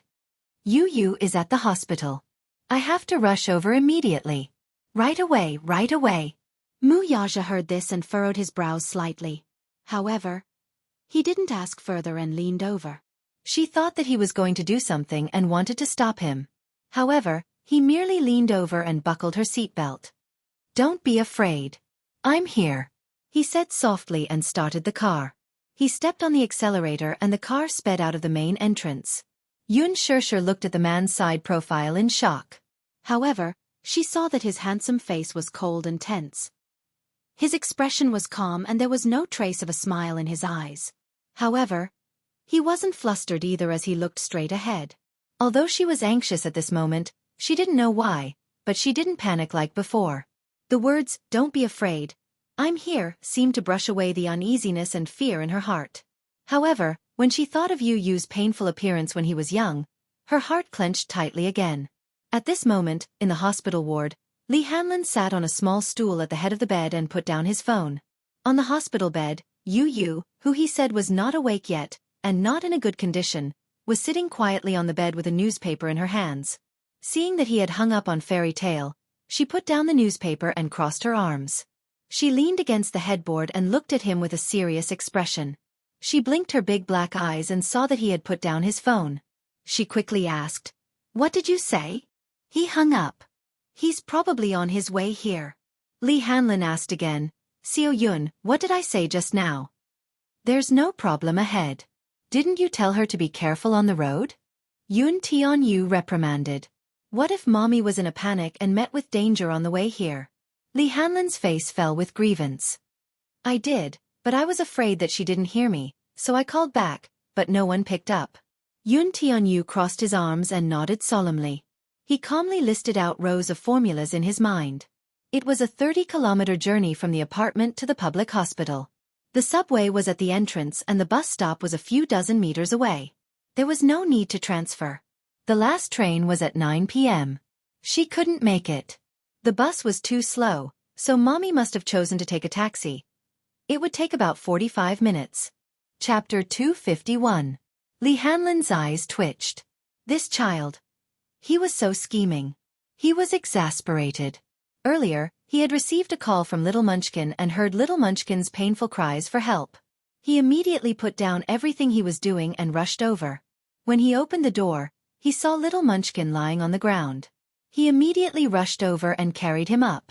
Seeing that Little Munchkin had fainted, he didn't know what was going on. He pinched Little Munchkin's philtrum and was about to give him mouth-to-mouth resuscitation when Little Munchkin opened his eyes. As soon as he woke up, he slapped his face to the side. Disgusting! Just as Lee Hanlon was feeling extremely wronged, he saw the little boy leaning weakly in his arms. His breathing was rapid and his face was flushed red. He quickly asked what was going on. He immediately pointed to the medicine box on the cabinet and said, Bring it over." Lee Hanlon immediately brought the medicine box over. The little boy struggled to find the medicine bottle and took a pill. However, his symptoms did not improve. He hurriedly sent him to the public hospital. After emergency treatment, his condition was finally alleviated. However, his following request left him dumbfounded. "Later, if my mommy calls you, please make my condition sound more serious." Lee Hanlon's eyes widened when he heard this. "President Yun, don't you love your mommy the most? Aren't you afraid that she will be worried?" "Shouldn't she be worried about me?" Yu retorted unhappily. He was speechless. Lee Hanlon pondered for a long time. It seemed that his words made sense. "She left me alone at home for a day and a night. Shouldn't she blame herself and reflect on herself?" "Yes. So just once will be enough. Let her love me more." As Yu spoke, he lowered his head and gripped the corner of the blanket tightly. His furrowed brows made his back view look helpless. Only when one has lost something will they know how to cherish it. However, once you lose it, you can never get it back. That was how the phone call came to be. He had always doted on his mommy, no matter how big or small the matter was. As long as she could take care of herself, he would never ask too much of this stupid mommy. He only asked her to take care of herself so that he would be at ease. However, he realized that sometimes, he would rather be a little more vulnerable and rely on her a little more. Only then would mommy's thoughts be more focused on him. "Oh." Yu nodded and frowned. "I don't think it's serious enough." "What's not good?" "You shouldn't say that." He was silent for a moment, his eyes cold. Suddenly he said, "You should say that I almost died." Yun Tianyo's sinister smile sent a chill down Lee Hanlon's spine. This child was truly unfathomable. Was he really only 6 years old? However, his words were not an exaggeration. If he had not arrived in time, Yun Tianyo's condition would have worsened, and it would have been very dangerous. Lee Hanlon understood that the reason why he had asked him to say this was just a means. A child's world was extremely simple. They did not know how to beat around the bush or how to use tricks. Although Yun Tianyu was considered outstanding among the children, his outstanding EQ and IQ were unattainable by the other children. However, deep down he was also incomparably simple. He only knew that if he appeared a little more vulnerable and pitiful, his mommy would show more love and care for him. Yun Tianyu slowly lay down and said in a low voice, I can't lose to that man. I must get Mommy's heart back. Chapter 252. The car stopped at the entrance of the hospital. Yun Shirshir hurriedly alighted from the car and jogged toward the inpatient department. Mu Yaja parked the car and quickly chased after her. When she entered the inpatient department, she quickly took out her phone to call Li Hanlin, only to realize that her phone was out of battery. Yun Shirshir bit her lower lip in frustration. She had been careless and did not bring the note with the number with her. She did not even know which floor and ward Yu was in, so she could only bite the bullet and walk toward the nurse's desk. She was halfway there when someone called out to her from behind. Yun Shirshir. You're here. Yun Shirshir turned around in surprise and saw Li Qin, who was standing behind her, looking at her in surprise. Her face stiffened and she was a little surprised. Why was she here? Yun Shirshir asked curiously, Why are you here? The child is in the hospital. I just rushed over. Have you heard about this too? For some reason, Li Qin's tone toward her was very polite. She was no longer as sarcastic as before. With a smile on her face, her tone was very gentle. Li Qin was not like this in the past. Whenever she saw her, she would look mean and speak with a sharp tone. She could not get used to the stark contrast now. The child was injured? Yu? Could it be that Principal Li contacted her father and the rest to inform them to pay the hospital fees? That should be it. When Yun Tianyu's illness flared up, the principal did not contact her when he sent the child to the hospital. He should have contacted Yun Yeching immediately. She remembered that, just in case, she had filled in Yun Yeching's emergency contact number in the school's contact book. Principal Li was not related to her family in any way. When the child was injured, he rushed to the hospital immediately. They were already very grateful. How could they expect him to pay the hospital fees for free? Principal Li must have contacted Yun Yeching. When he learned that something had happened to Yu, he rushed over and paid the hospital fees for the child. However, Li Qin's attitude made her feel strange. In the past, she had always been annoyed with Yun Tianyu. Why now? Did you also just rush over? Yun Shirshir asked. Yes, your dad is here too, but he just went to pay the bill. She didn't have much money on her, but she needed money to treat her child's illness. She could only save whatever money she had on her. If it's not enough, we'll think of another way. As Li Qin spoke, her face was filled with sorrow. She and Yun Yeching had taken out all the savings they had in the bank, but even then, they only had 10,000 yuan in their bank account. Although someone had already paid for Yun Na's medical bills, the doctor said that the money was not enough for further treatment. He wanted them to pay another 20,000 yuan. But where did he get so much money? When Yun Yeching found out that she had forced Yun Shirshir to be a surrogate, he flew into a rage and threatened to divorce her. Divorce? How could this be? What would she do if they got divorced? Where's Yun Na? At this critical juncture, Li Qin was terrified. Divorce? How could this be? In her heart, she knew that her husband was down and out. He was a pauper with no money and could not give her a luxurious life. However, if he were to divorce her now, what should she do? She was used to living the life of a rich lady. She did not have to worry about food and clothing and did not have to do household chores. Even when the Yun family was in dire straits, she rarely did any housework. Most of it was done by Yun Shirshir and Yun Yeching.